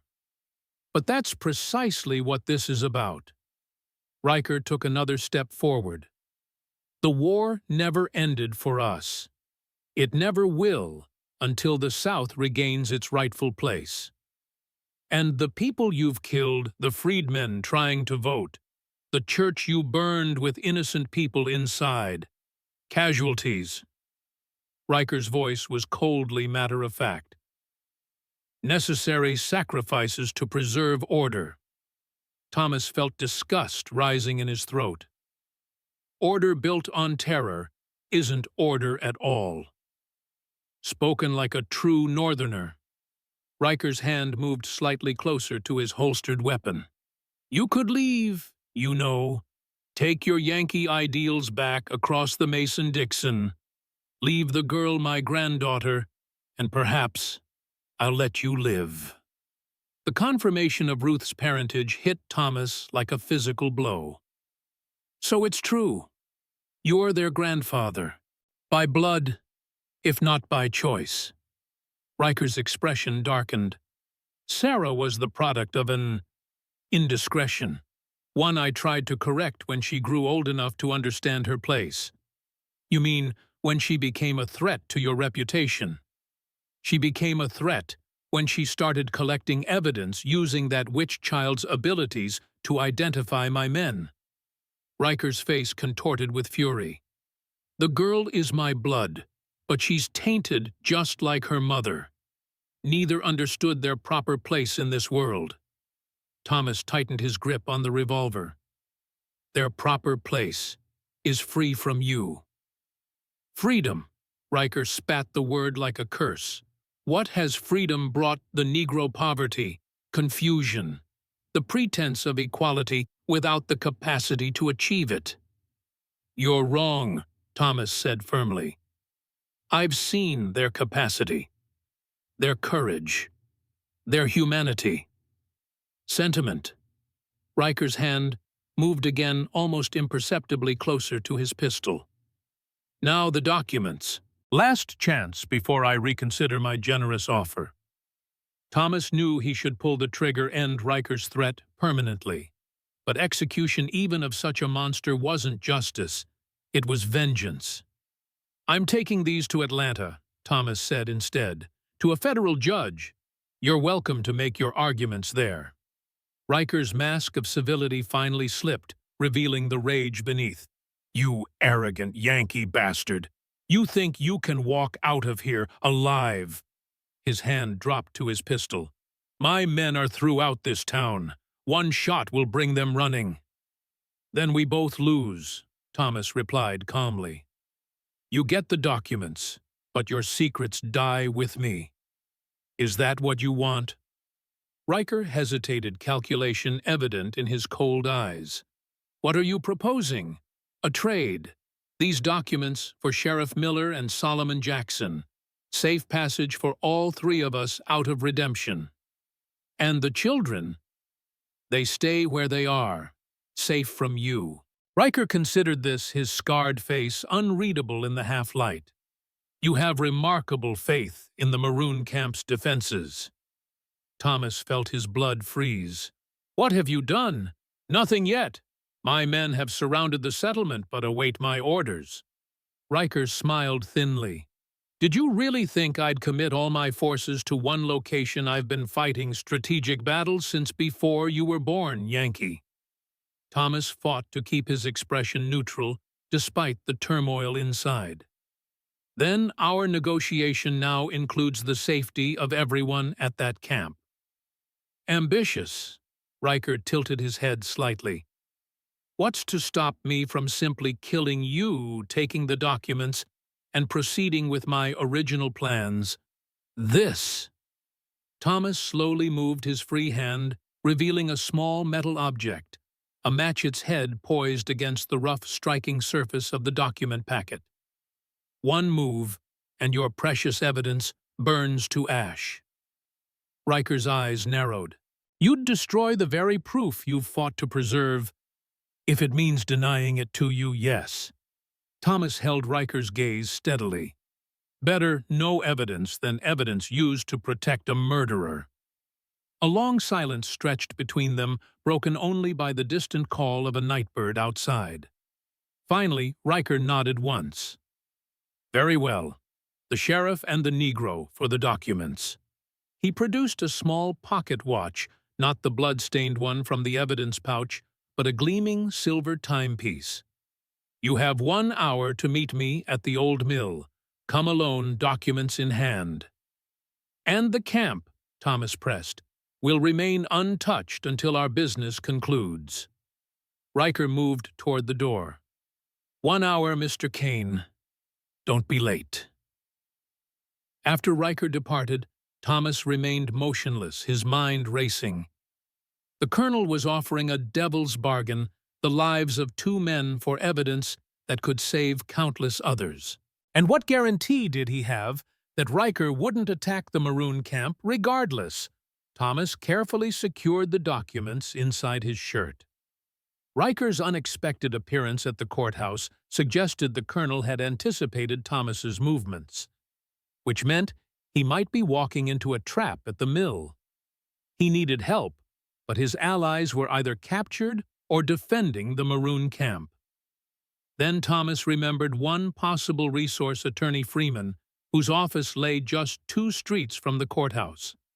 Thomas slipped out the same back entrance he'd used to enter, making his way cautiously through shadows toward Freeman's law office. The streets remained eerily quiet, though he spotted Riker's men at key intersections. Freeman's office was dark, but a faint light glowed from the apartment above. Thomas tapped softly at the back door, then more insistently when no response came. Finally, the door opened a crack. Freeman peered out, spectacles glinting in the moonlight. "Kane," he whispered, "get inside quickly." The office was illuminated only by a single candle. Freeman secured the door behind them, drawing heavy curtains across the windows. "I thought you were at the maroon camp," Freeman said. "I was." Thomas quickly explained the situation, the evidence he'd recovered: Riker's offer, the threat to the camp. Freeman listened intently, his expression grave. "It's a trap, of course. Riker has no intention of letting any of you live once he has those documents." "I know, but I can't abandon Miller and Solomon." Freeman paced the small office. "Martha Sullivan was taken to Atlanta yesterday, under my advisement and with help from trusted associates. She's meeting with Judge Parker as we speak, presenting what evidence we already had." "That's something, at least." "It may not be enough without the documents you've found and Ruth's testimony." Freeman stopped pacing. "I have one potential resource: a telegram operator who supports our cause. We could wire the federal marshal's office in Atlanta, request immediate intervention." "How long would that take?" Freeman frowned. "Even if they dispatched riders immediately, half a day at minimum." "Too long." Thomas checked his pocket watch. "I have 40 minutes until I'm supposed to meet Riker." "Then we need a different strategy." Freeman moved to a cabinet, unlocking it to reveal several revolvers and a shotgun. "I'm not much of a fighting man, but I know people who are. Former Union soldiers, freedmen with military experience." "How quickly can you gather them?" 30 minutes, perhaps. 10 or 12 men at most." Thomas considered this. "Have them meet near the old mill, but out of sight.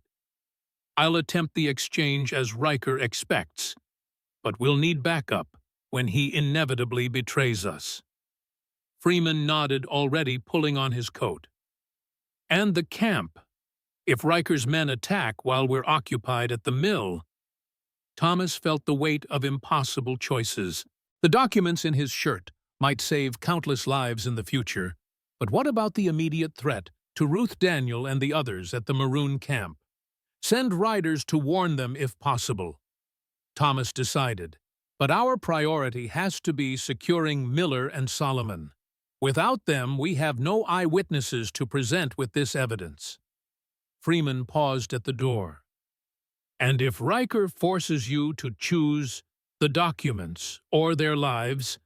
Thomas had been wrestling with this same question. "Then I'll do what's necessary, but I won't let him win without a fight." After Freeman departed to gather allies, Thomas used the time to check his weapons and prepare mentally for what was to come. He thought of Ruth and Daniel, their courage, their resilience in the face of horrors no child should experience. He thought of Sarah, meticulously collecting evidence at great personal risk. And he thought of his own wife and unborn son taken by illness before their time. So much loss, so much pain. Yet somewhere in the darkness, a fragile hope remained that justice might prevail, that these children might find peace, that the promised reconstruction might finally reach places like redemption. At precisely the appointed time, Thomas approached the old mill, a hulking structure at the edge of town, abandoned since the war damaged its machinery. The moon had disappeared behind clouds, leaving only stars to illuminate the decaying building. Riker waited in the mill's doorway, flanked by two armed men. Behind them, Thomas could make out two figures seated on the ground. Sheriff Miller and Solomon, both bound and showing signs of rough treatment. "Right on time," Riker called. "Do you have the documents?" Thomas stopped 20 paces away. "Release Miller and Solomon first." Riker laughed. "That's not how this works, Yankee. Documents first, then your friends." "Half and half," Thomas countered. "I'll give you half the evidence you release one prisoner. Then the remainder for the second man." Riker considered this, then nodded. "Acceptable. The sheriff first." Thomas removed a portion of the documents, holding them visible in the starlight. "Send him over." Riker gestured to his men. They hauled Miller to his feet, the sheriff swaying unsteadily. Even from a distance, Thomas could see the older man's face was badly beaten, one eye swollen shut. "Let him walk to me," Thomas insisted. With obvious reluctance, Riker's men cut Miller's bonds. The sheriff staggered forward, each step clearly painful. When he reached Thomas, Miller spoke through bloodied lips. "It's a trap," he whispered. "Sharpshooters.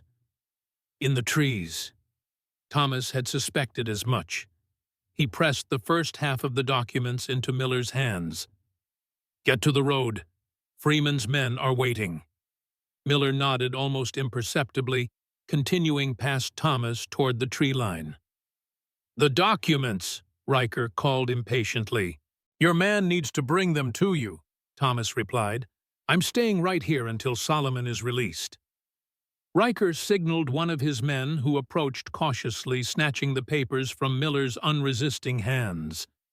After examining them briefly, Riker nodded. "Now, the rest, and you get the Negro." Thomas produced the remaining documents, holding them up. "Release him." Solomon was pulled roughly to his feet. Unlike Miller, he stood straight, despite his bonds, his dignity intact, even in captivity. Riker's men shoved him forward. As Solomon crossed the distance between them, Thomas sensed movement in his peripheral vision, shadows shifting among the trees. Miller's warning about sharpshooters seemed confirmed. "Hurry," Thomas murmured as Solomon reached him. He handed the big man a knife concealed in his palm. "Cut your bonds when you're behind me." Riker's man approached for the second batch of documents. Thomas surrendered them, watching carefully as they were delivered to the colonel. Riker examined the papers with evident satisfaction. "Well, Mr. Kane, it seems we've concluded our business." He looked up, a cold smile spreading across his scarred face. "Unfortunately, I can't allow you to leave with knowledge of these documents' contents." He raised his hand in a signal. Thomas dove sideways, pulling Solomon down with him as rifle shots cracked from the surrounding trees. Bullets thudded into the ground where they had stood moments before. "Run!" Thomas shouted, drawing his revolver and firing toward Riker's position. They scrambled toward the tree line where Miller had disappeared, more shots kicking up dirt around them. Solomon, his hands now free, produced a knife Thomas hadn't seen before, and hurled it with deadly accuracy. One of Riker's sharpshooters fell from his perch with a cry. Suddenly, gunfire erupted from multiple positions around the mill. Freeman's reinforcements announcing their presence. In the ensuing chaos, Thomas and Solomon reached the relative safety of the trees. "This way," Thomas directed, leading Solomon toward a position where he'd spotted Miller earlier. They found the sheriff crouched behind a fallen log, Freeman beside him with a shotgun. "Riker has the documents," Thomas reported grimly. Freeman nodded. "Expected. That's why I had you bring these." He produced a leather portfolio from inside his coat. "Copies I made while you were preparing. Martha took the originals to Atlanta this morning." Thomas stared in disbelief. "You knew."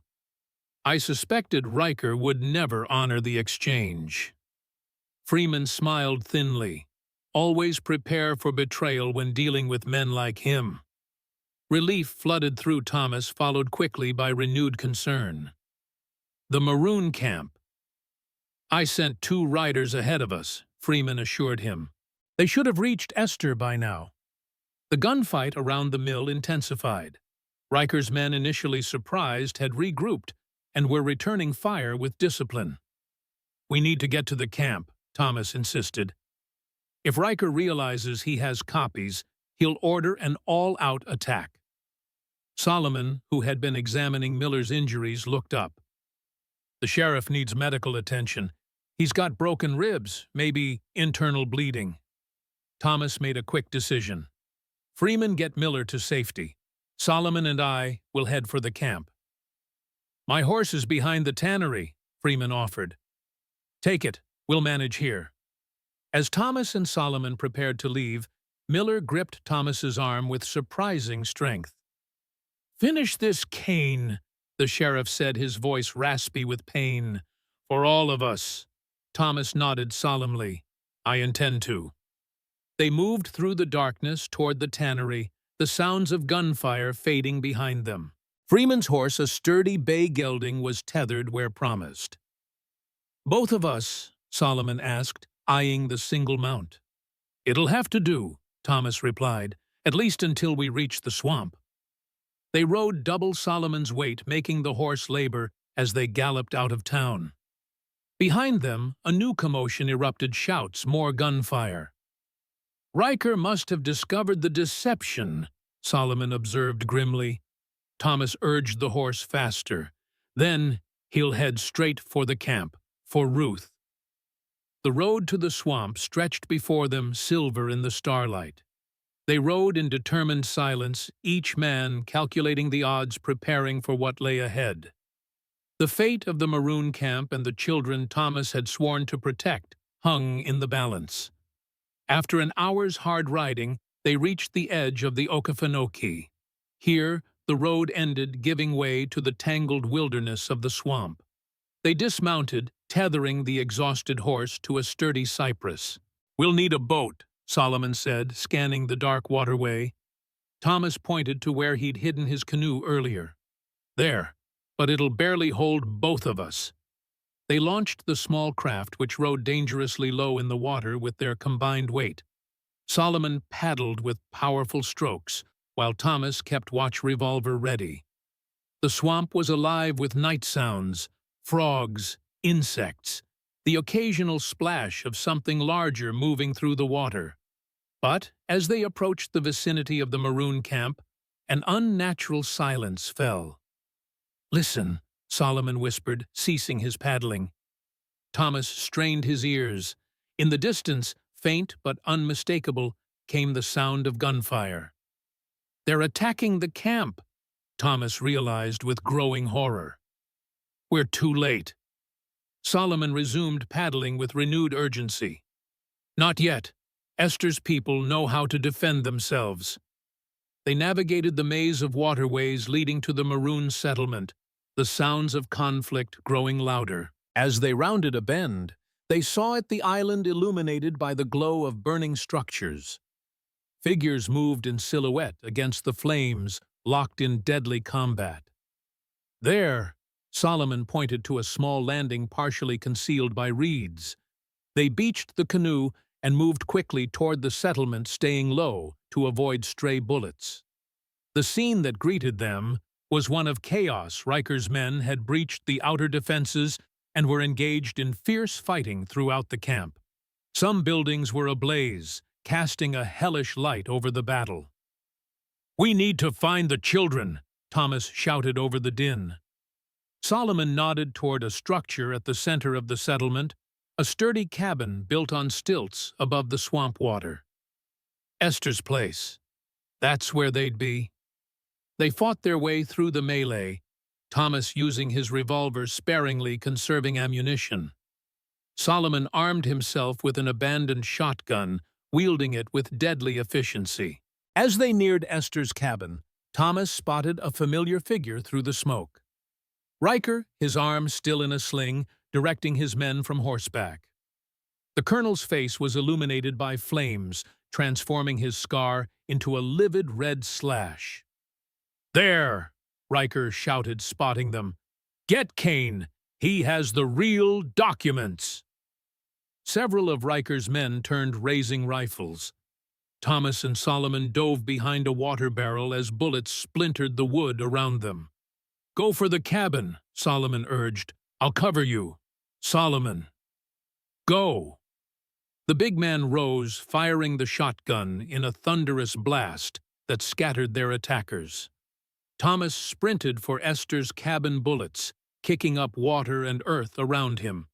He reached the steps and took them three at a time, bursting through the door with his revolver raised. Inside, he found Esther standing protectively before Ruth and Daniel, an ancient Civil War carbine in her steady hands. She lowered it slightly when she recognized him. "Thomas Kane," she said, relief evident in her voice. "The children said you would return."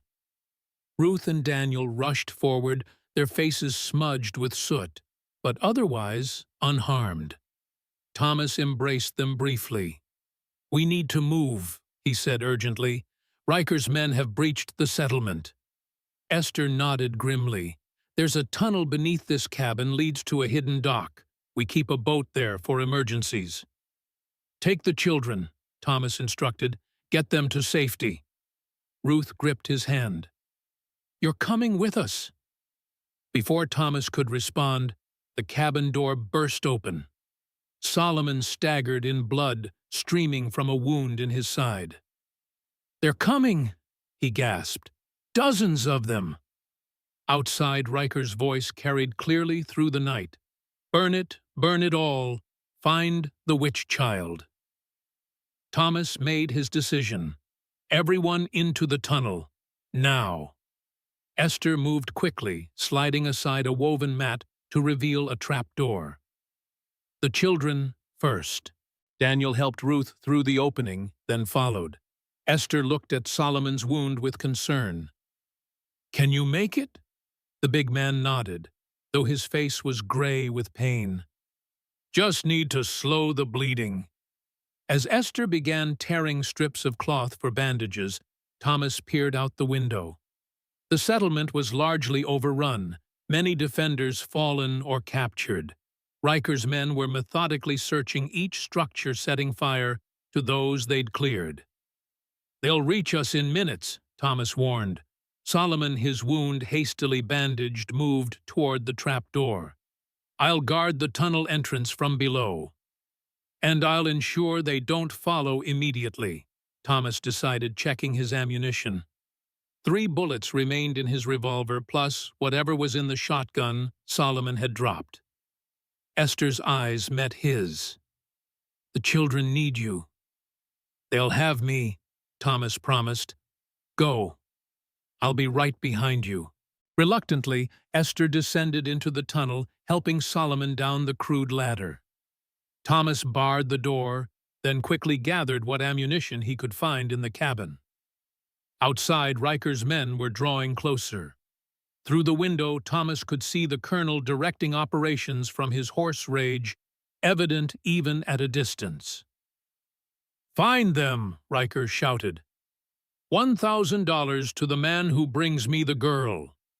Thomas positioned himself by the trapdoor, shotgun ready. He would give the others as much time as possible to reach the boat, then follow. The first attackers reached the cabin steps. Thomas heard them trying the door, then the windows. A moment later, something crashed against the barred door, a makeshift battering ram. The wood splintered, but held. Thomas knew it wouldn't last long. Below in the tunnel, Ruth's voice drifted up. "Come now, Mr. Kane, please." "Go," Thomas called back. "I'm right behind you." Another crash against the door. The wood cracking visibly now. Thomas decided it was time. He slid into the trap-door opening, pulling it closed above him, just as the cabin door gave way. The tunnel was low and narrow, forcing Thomas to crouch as he moved forward. Ahead, he could hear the others reaching the hidden dock. behind shouts of frustration as Riker's men discovered the empty cabin. Thomas emerged onto a small wooden platform where a flat-bottomed boat was moored. The others were already aboard Solomon at the helm, with Esther tending his wound. Ruth and Daniel looked back anxiously. "Cast off," Thomas ordered, jumping aboard. Solomon pushed them away from the dock with a long pole guiding the boat into a narrow channel hidden by overhanging cypress. Behind them, lantern light appeared at the tunnel exit as Riker's men discovered their escape route. "They'll follow," Esther said grimly. Thomas nodded. "Then we need to reach the main waterway. Make for the federal outpost at Fort Jenkins." As the boat slipped silently through black water, Ruth moved to Thomas's side. "You came back," she said simply. "I promised I would." The girl's eyes, old beyond her years, studied his face. "But it's not over." "No," Thomas agreed, looking back toward the burning settlement. "It's not over." In the distance, Riker's voice carried across the water, promising rewards and retribution. The colonel had lost this round, but he was far from defeated. The evidence might be safe with Martha Sullivan in Atlanta, but without Ruth's testimony and the living witnesses, it might not be enough. The final confrontation still awaited them, a reckoning 12 years in the making, not just for Riker's crimes, but for the unfinished business of the war itself. As their boat disappeared into the swamp's darkness, Thomas felt Ruth's small hand slip into his. Behind them, the maroon camp burned like a funeral pyre for Reconstruction's broken promises. Ahead lay uncertainty and danger. But for the first time since he'd found two soot-covered children sitting silently beside a burning church, Thomas Kane felt something long absent from his heart. Hope. Fort Jenkins rose from the mist like a specter of the recent war.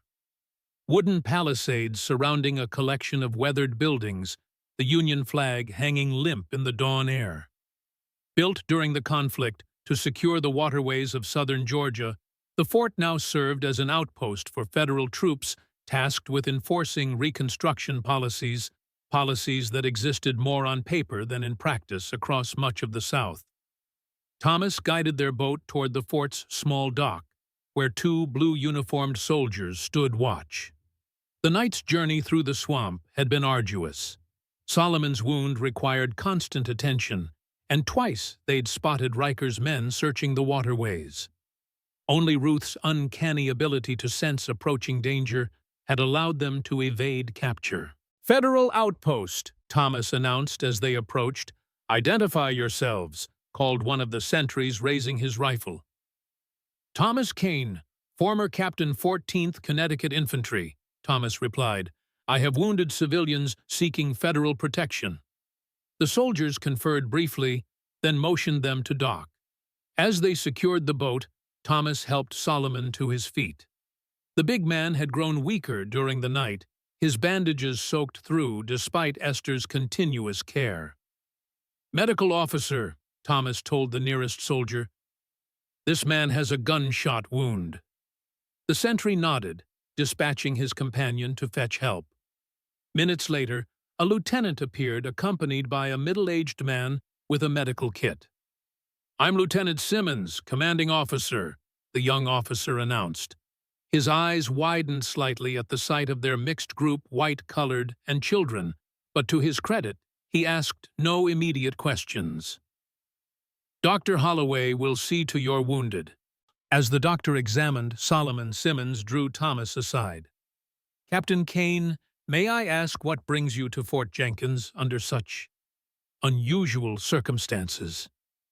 Thomas glanced at Ruth and Daniel, who sat huddled together near the dock, their young faces etched with exhaustion. "Those children are witnesses to crimes committed by Colonel Alden Riker and his Heritage Society, including murder and the burning of a colored church with people inside." Simmons's expression hardened. "Riker, we know the name, His influence has made implementing reconstruction nearly impossible in this region. We have evidence of his crimes, Thomas continued, including documents that prove he ordered the massacre of 12 freedmen during the last election. Where is this evidence now? With a federal judge in Atlanta, Martha Sullivan transported the originals yesterday. But Riker knows about it, and he's desperate to silence these witnesses. Thomas gestured toward Ruth.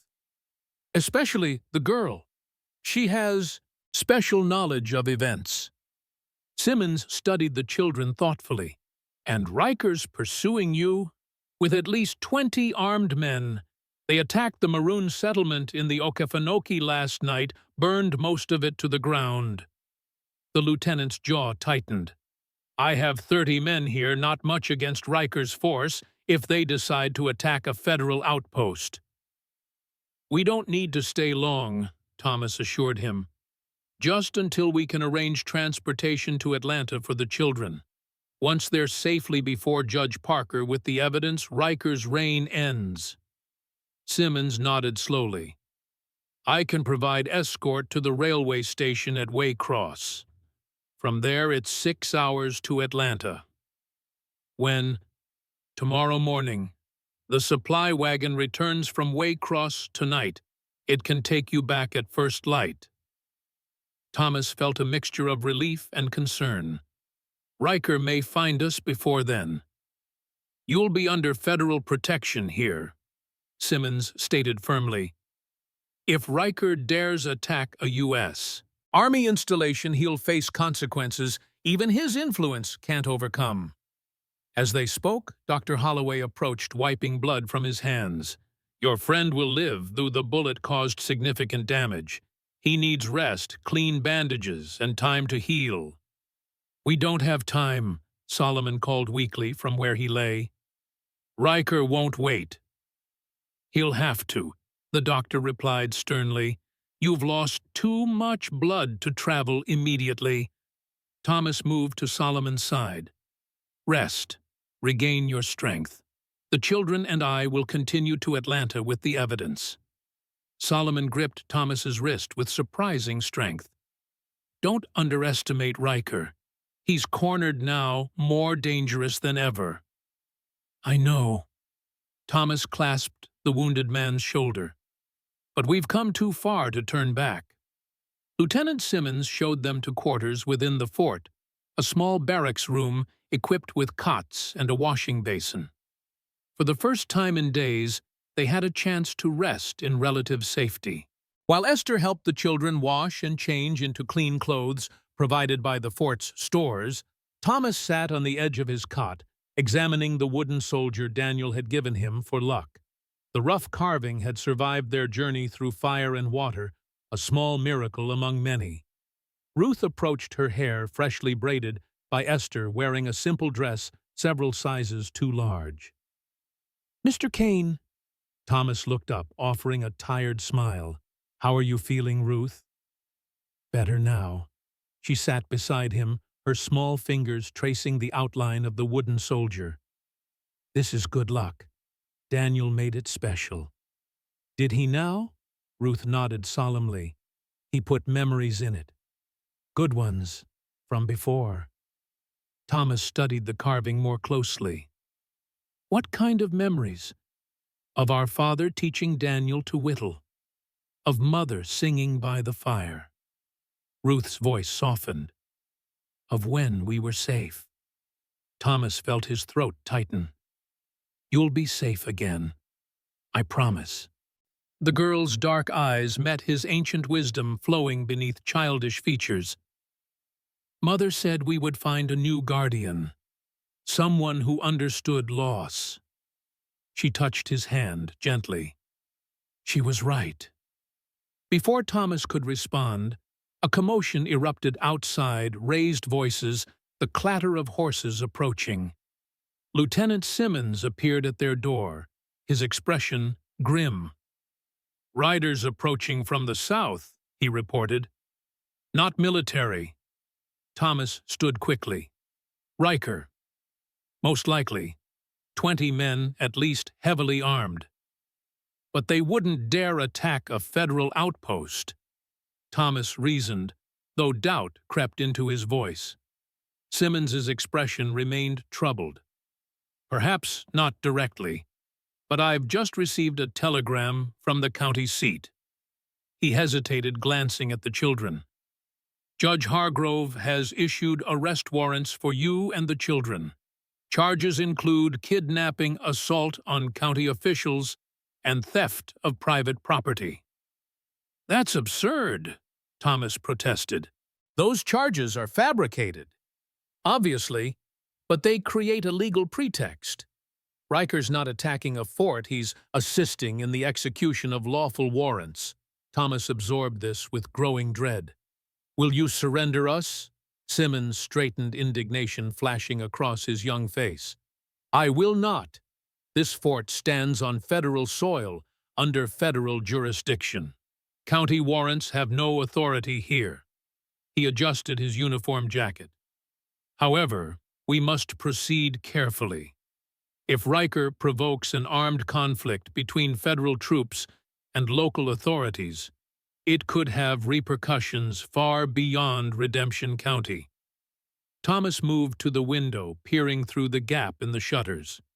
In the distance, riders approached, dust rising behind them.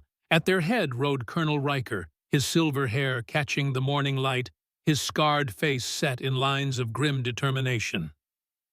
He won't stop, Thomas murmured. Not until he has Ruth.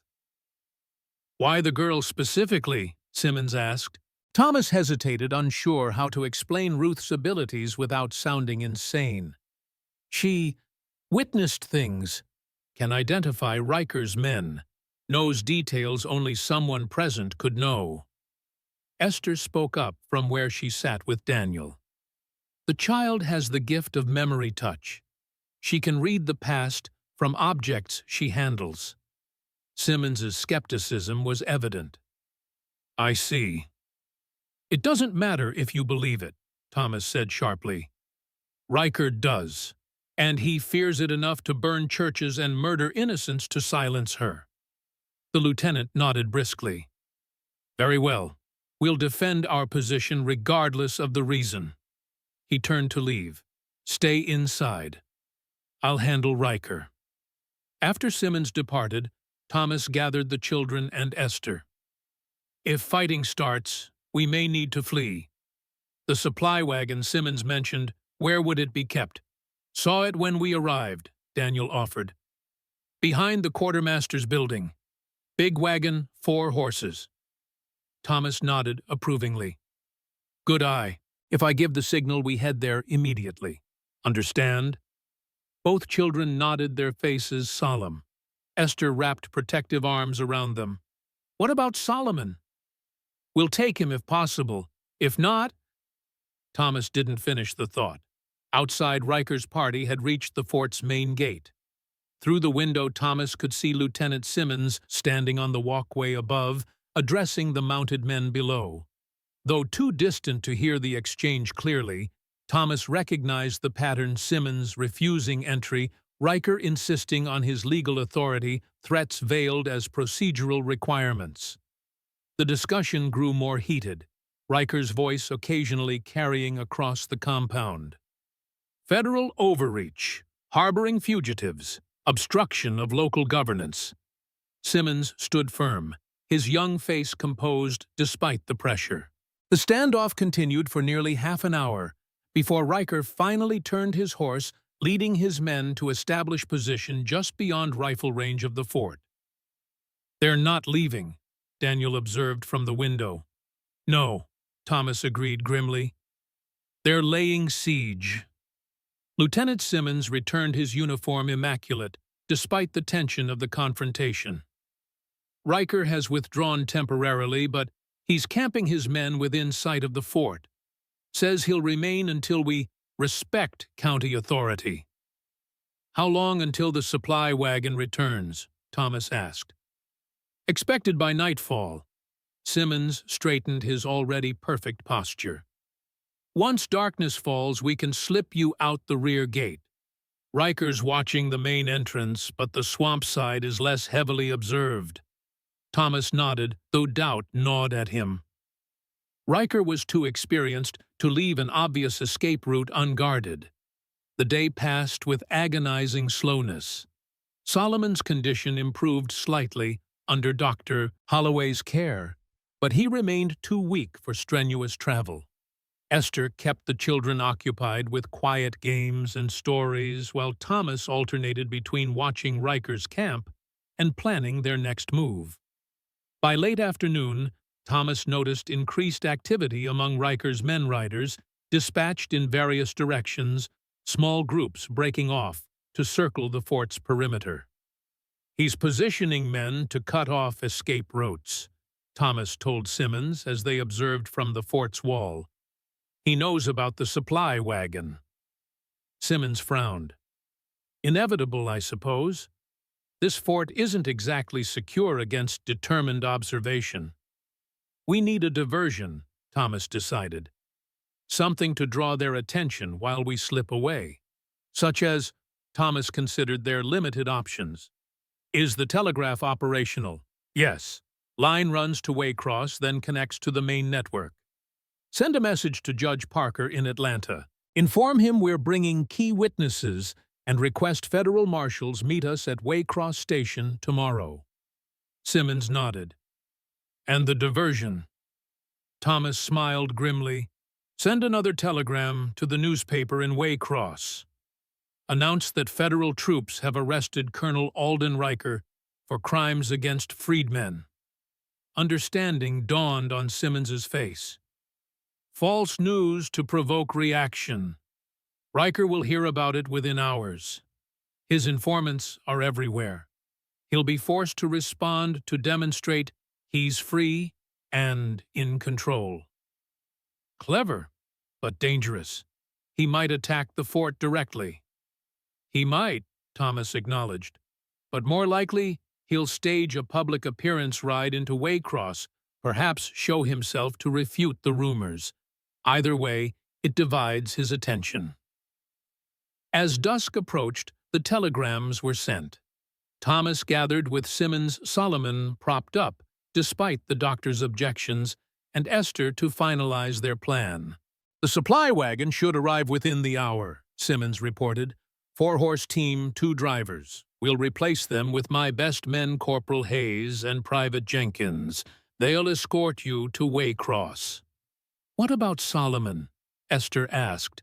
Dr. Holloway shook his head. "Moving him risks reopening the wound.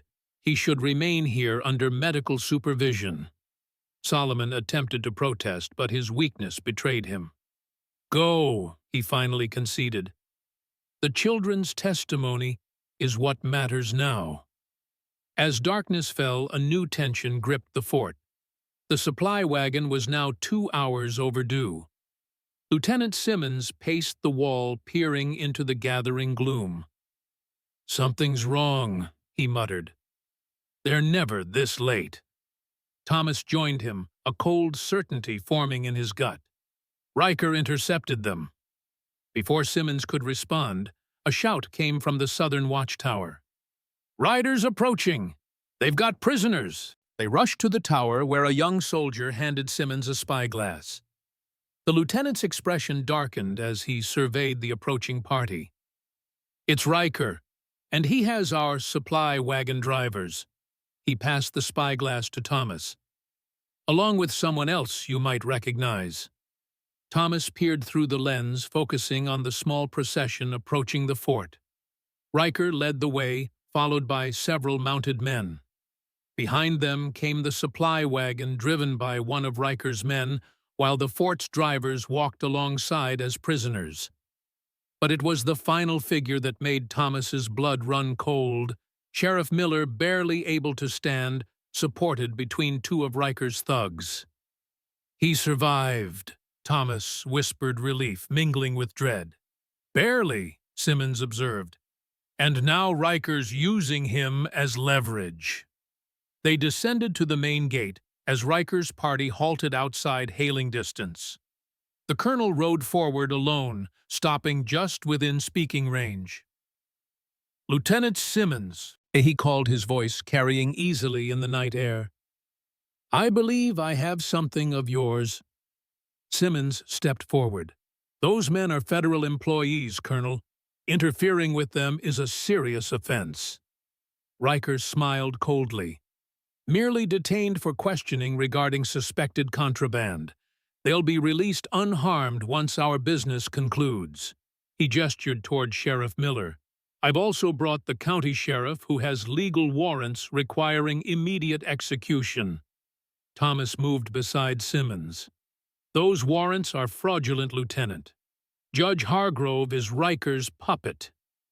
Nevertheless, Riker continued smoothly, they bear the legal authority of Redemption County. I'm prepared to offer and exchange your detained men for the fugitives you're harboring. This fort stands on federal soil, Simmons replied firmly. We don't recognize county jurisdiction here. Riker's scarred face twisted in a mockery of regret. How unfortunate. Then I'm afraid Sheriff Miller must face the consequences of his treason alone. He turned to his men. Prepare the sheriff for judgment. Thomas watched in horror as Miller was dragged forward, forced to his knees despite his injuries. One of Riker's men produced a rope, fashioning it into a crude noose. You can't do this, Thomas called out. This is murder. This is justice, Riker countered. The penalty for treason against Redemption County is death, unless, he paused meaningfully, someone were to take his place. The implication hung in the night air. Thomas felt a cold certainty settle over him. Me. You want me in exchange for Miller. A fair trade, wouldn't you say, one traitor for another? Riker's voice hardened. You have 10 minutes to decide, Yankee.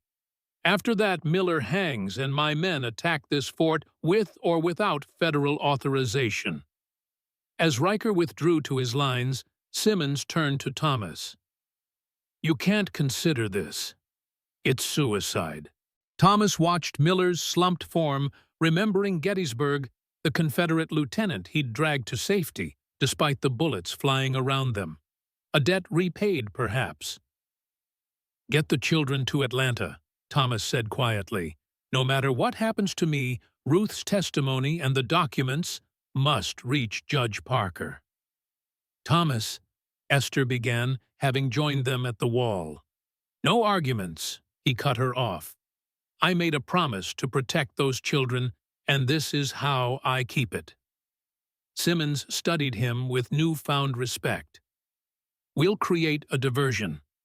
When Riker takes you, we'll slip the children out the back.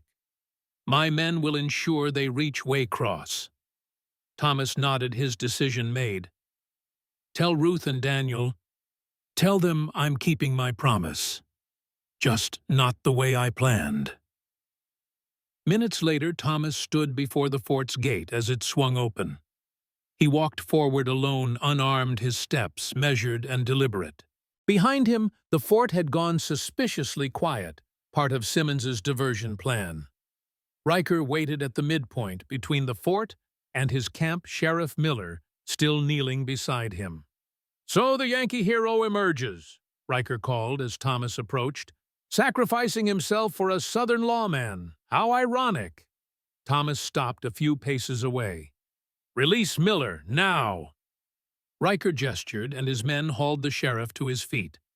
Miller's face was a mask of pain and exhaustion, but his eyes burned with fury as they met Thomas's. Don't do this, Kane, he gasped. He'll kill you. Perhaps, Thomas acknowledged, but not before the children reach Atlanta with the evidence. Understanding flickered across Miller's battered face, followed by the ghost of a smile. Always the strategist. Riker's expression darkened. What are you talking about? Where are the witch child and her brother? Thomas met the colonel's gaze steadily. Beyond your reach. Rage contorted Riker's scarred features. Seize him! 2 men grabbed Thomas, binding his hands roughly behind his back. Another approached with a cloth sack to cover his head. No, Riker commanded. I want him to see what happens when he defies me." To Thomas, he added, "You think you've won, that the children will reach Atlanta with their tales and those fabricated documents." "Not fabricated," Thomas replied calmly. "Truth, your truth, Colonel. The massacre, the church burning, all of it." Riker leaned close, his voice dropping to a menacing whisper. "You understand nothing. This isn't about a few dead Negroes or a burned church. This is about order, about preserving a way of life your kind tried to destroy with your war and your reconstruction. A way of life built on oppression. A way of life built on natural hierarchy," Riker countered, "which your northern industry embraces just as readily, only with machinery instead of field hands." He straightened. "But philosophy aside, you've miscalculated. My men already control the roads to Waycross. Your precious witnesses will never reach the judge." Despite the gravity of his situation, Thomas felt a surge of satisfaction. Riker's focus on the roads meant Simmons's water route might remain clear. "Release the sheriff," Thomas demanded. "You have me now." Riker smiled thinly. "Indeed I do." He turned to Miller. "Sheriff, you're free to go. Tell the lieutenant we'll be departing with our prisoner. Any interference will be considered an act of war against Redemption County." Miller was shoved roughly toward the fort. He staggered, nearly falling, but maintained his feet through sheer determination. "This isn't over, Alden," he called back. "For you it is," Riker replied dismissively. To his men, he ordered, "Mount up. We ride for redemption." As Thomas was forced onto a horse, his hands still bound, he caught a glimpse of movement along the fort's rear wall, shadows slipping into the darkness, heading toward the swamp. The children were on their way, escorted by Simmons's men. If they moved quickly enough, they might reach Waycross before Riker realized his mistake. The colonel's party rode through the night, avoiding main roads in favor of less traveled paths. Thomas recognized the route they were circling back toward Redemption, but by an indirect approach that bypassed likely federal patrols. "Where are you taking me?"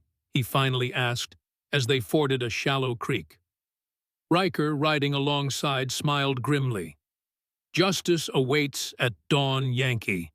I've arranged a special tribunal for traitors against the county. Judge Hargrove is most eager to preside." "A show trial." "A lesson," Riker corrected. "One this county sorely needs after your interference. Public examples are sometimes necessary to maintain order."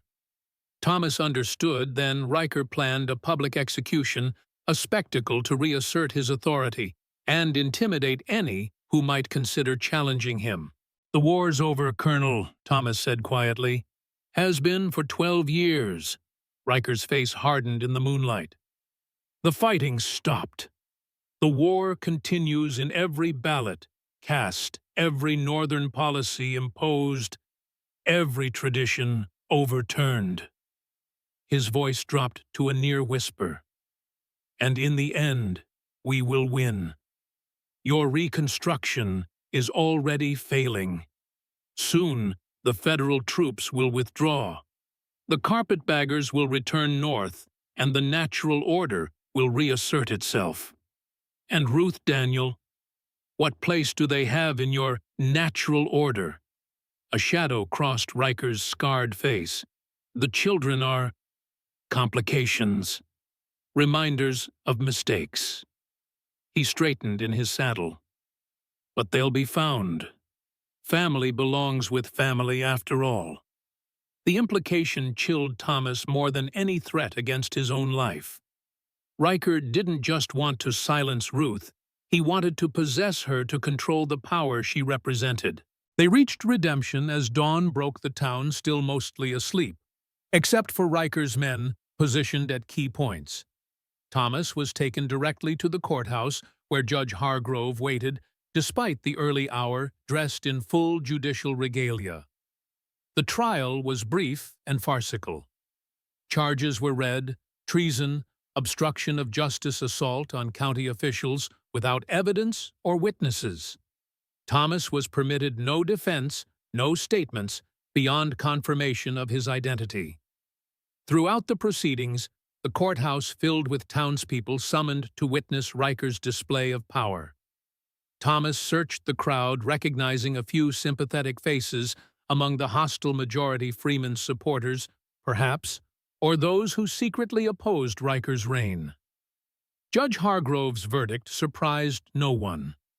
Death by hanging to be carried out immediately as a lesson to all who would undermine the sovereign authority of Redemption County.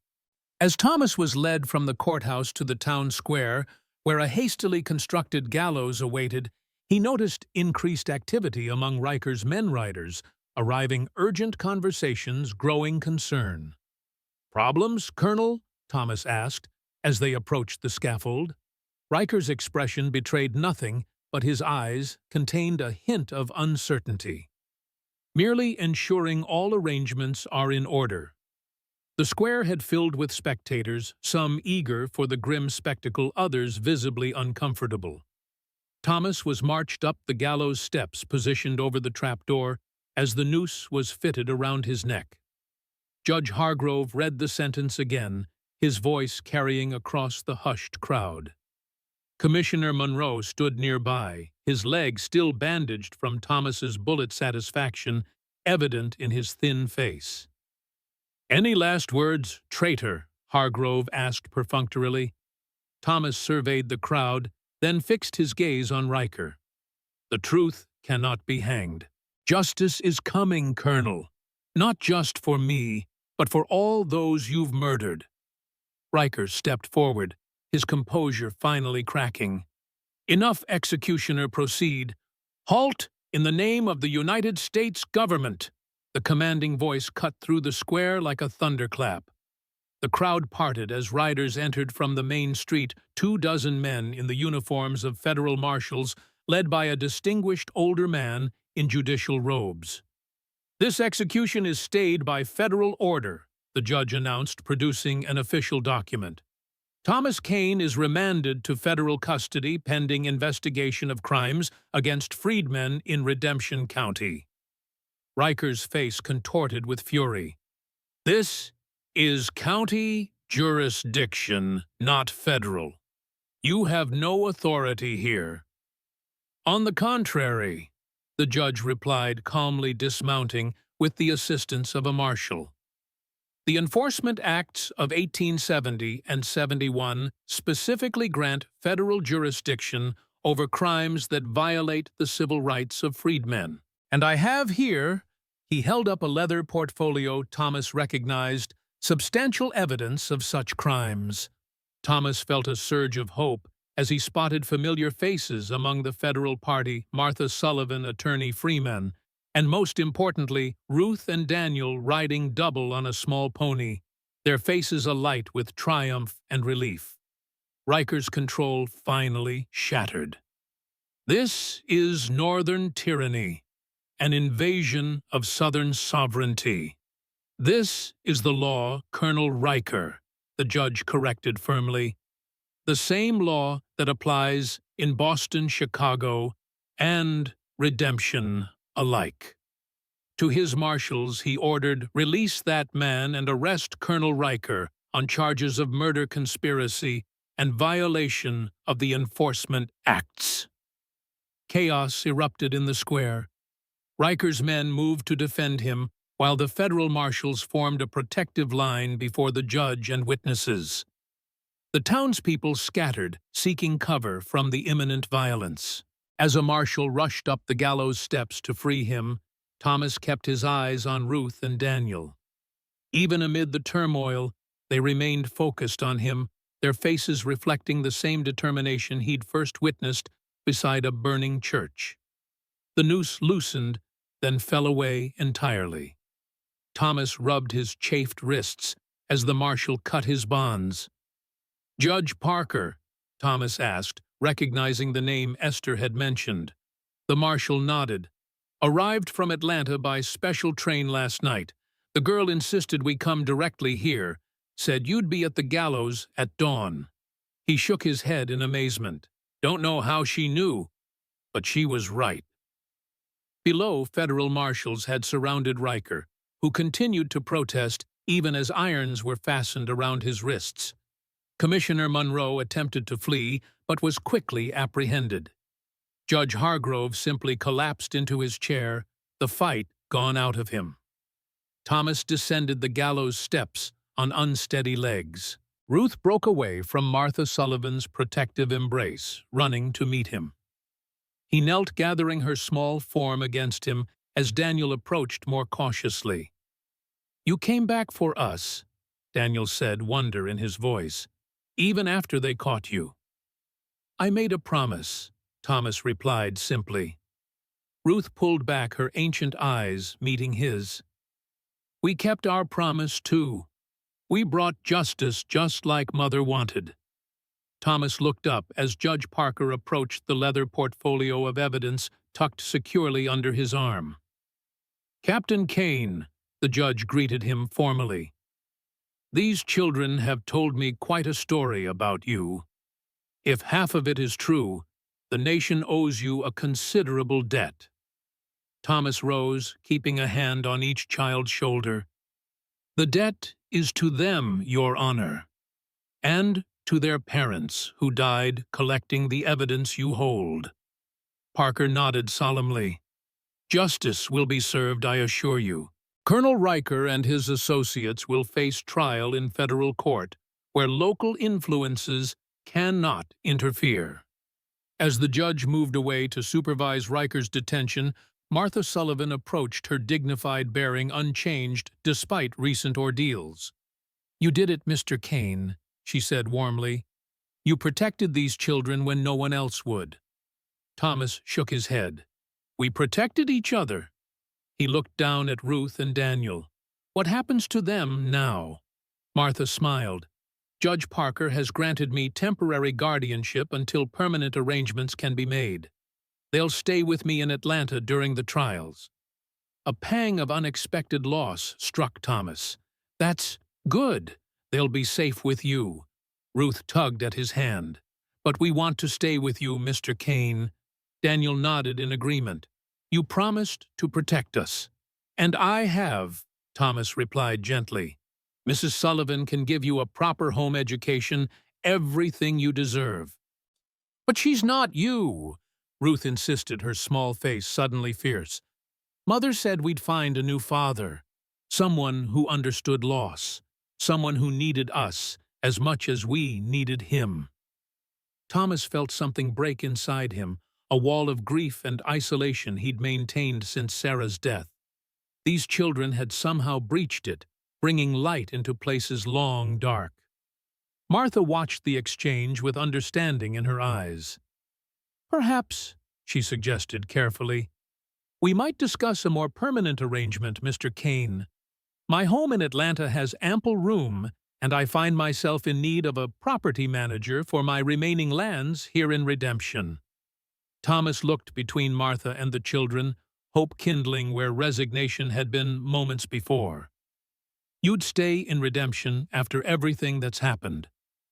"This is our home," Martha said firmly. "And with Riker gone, it might finally become the place its name suggests, a true redemption." She smiled at the children. "Besides, I believe these young ones have chosen their guardian already." As federal marshals led Riker and his associates away, the townspeople began to emerge from hiding. Some approached cautiously, offering tentative support, now that the colonel's power was broken. Others skulked away, their allegiances clear from their departure. Sheriff Miller appeared, supported by Solomon Jackson, both wounded but alive, both witnesses whose testimony would ensure Riker's conviction. "Quite a morning, Kane," Miller observed dryly. "Not every day a man goes from the gallows to hero in the span of minutes." Thomas smiled wearily. "Not a hero, just a man keeping his promises." Miller's weathered face softened. Sometimes that's heroism enough. As the square slowly cleared, Thomas found himself standing with Ruth and Daniel beside the now abandoned gallows, a stark reminder of how close they'd come to losing everything. "What happens now?" Daniel asked, practical as always. Thomas considered the question, looking toward the future for the first time in years. "We rebuild. The farm, our lives. Together." Ruth slipped her small hand into his. "Family," she said simply. Thomas felt the word settle into his heart, filling empty spaces he'd thought would remain barren forever. "Family," he agreed. The morning sun rose higher, casting long shadows from the gallows, a monument to the past that would soon be dismantled. Before them stretched a new day for redemption and its people, for a wounded nation still struggling toward unity, and for three souls who had found in each other the healing they each desperately needed. Thomas Kane, once a Northern soldier in Southern territory, now stood as something else entirely: a guardian, a protector, a father. The war that had defined him was truly ending at last, not through victory or defeat, but through the simplest and most powerful of human connections: love. As they walked away from the square, Ruth glanced back once at the abandoned gallows. "The wood remembers everything," she said quietly, "but new memories can be made too." "Yes," Thomas agreed, his hand tightening gently around hers.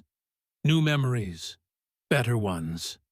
And in that moment, in a small Georgia town named for second chances, reconstruction found its truest meaning, not in laws or policies, but in the healing of wounds both personal and national, in the promise that even the deepest divisions might eventually be bridged by the end.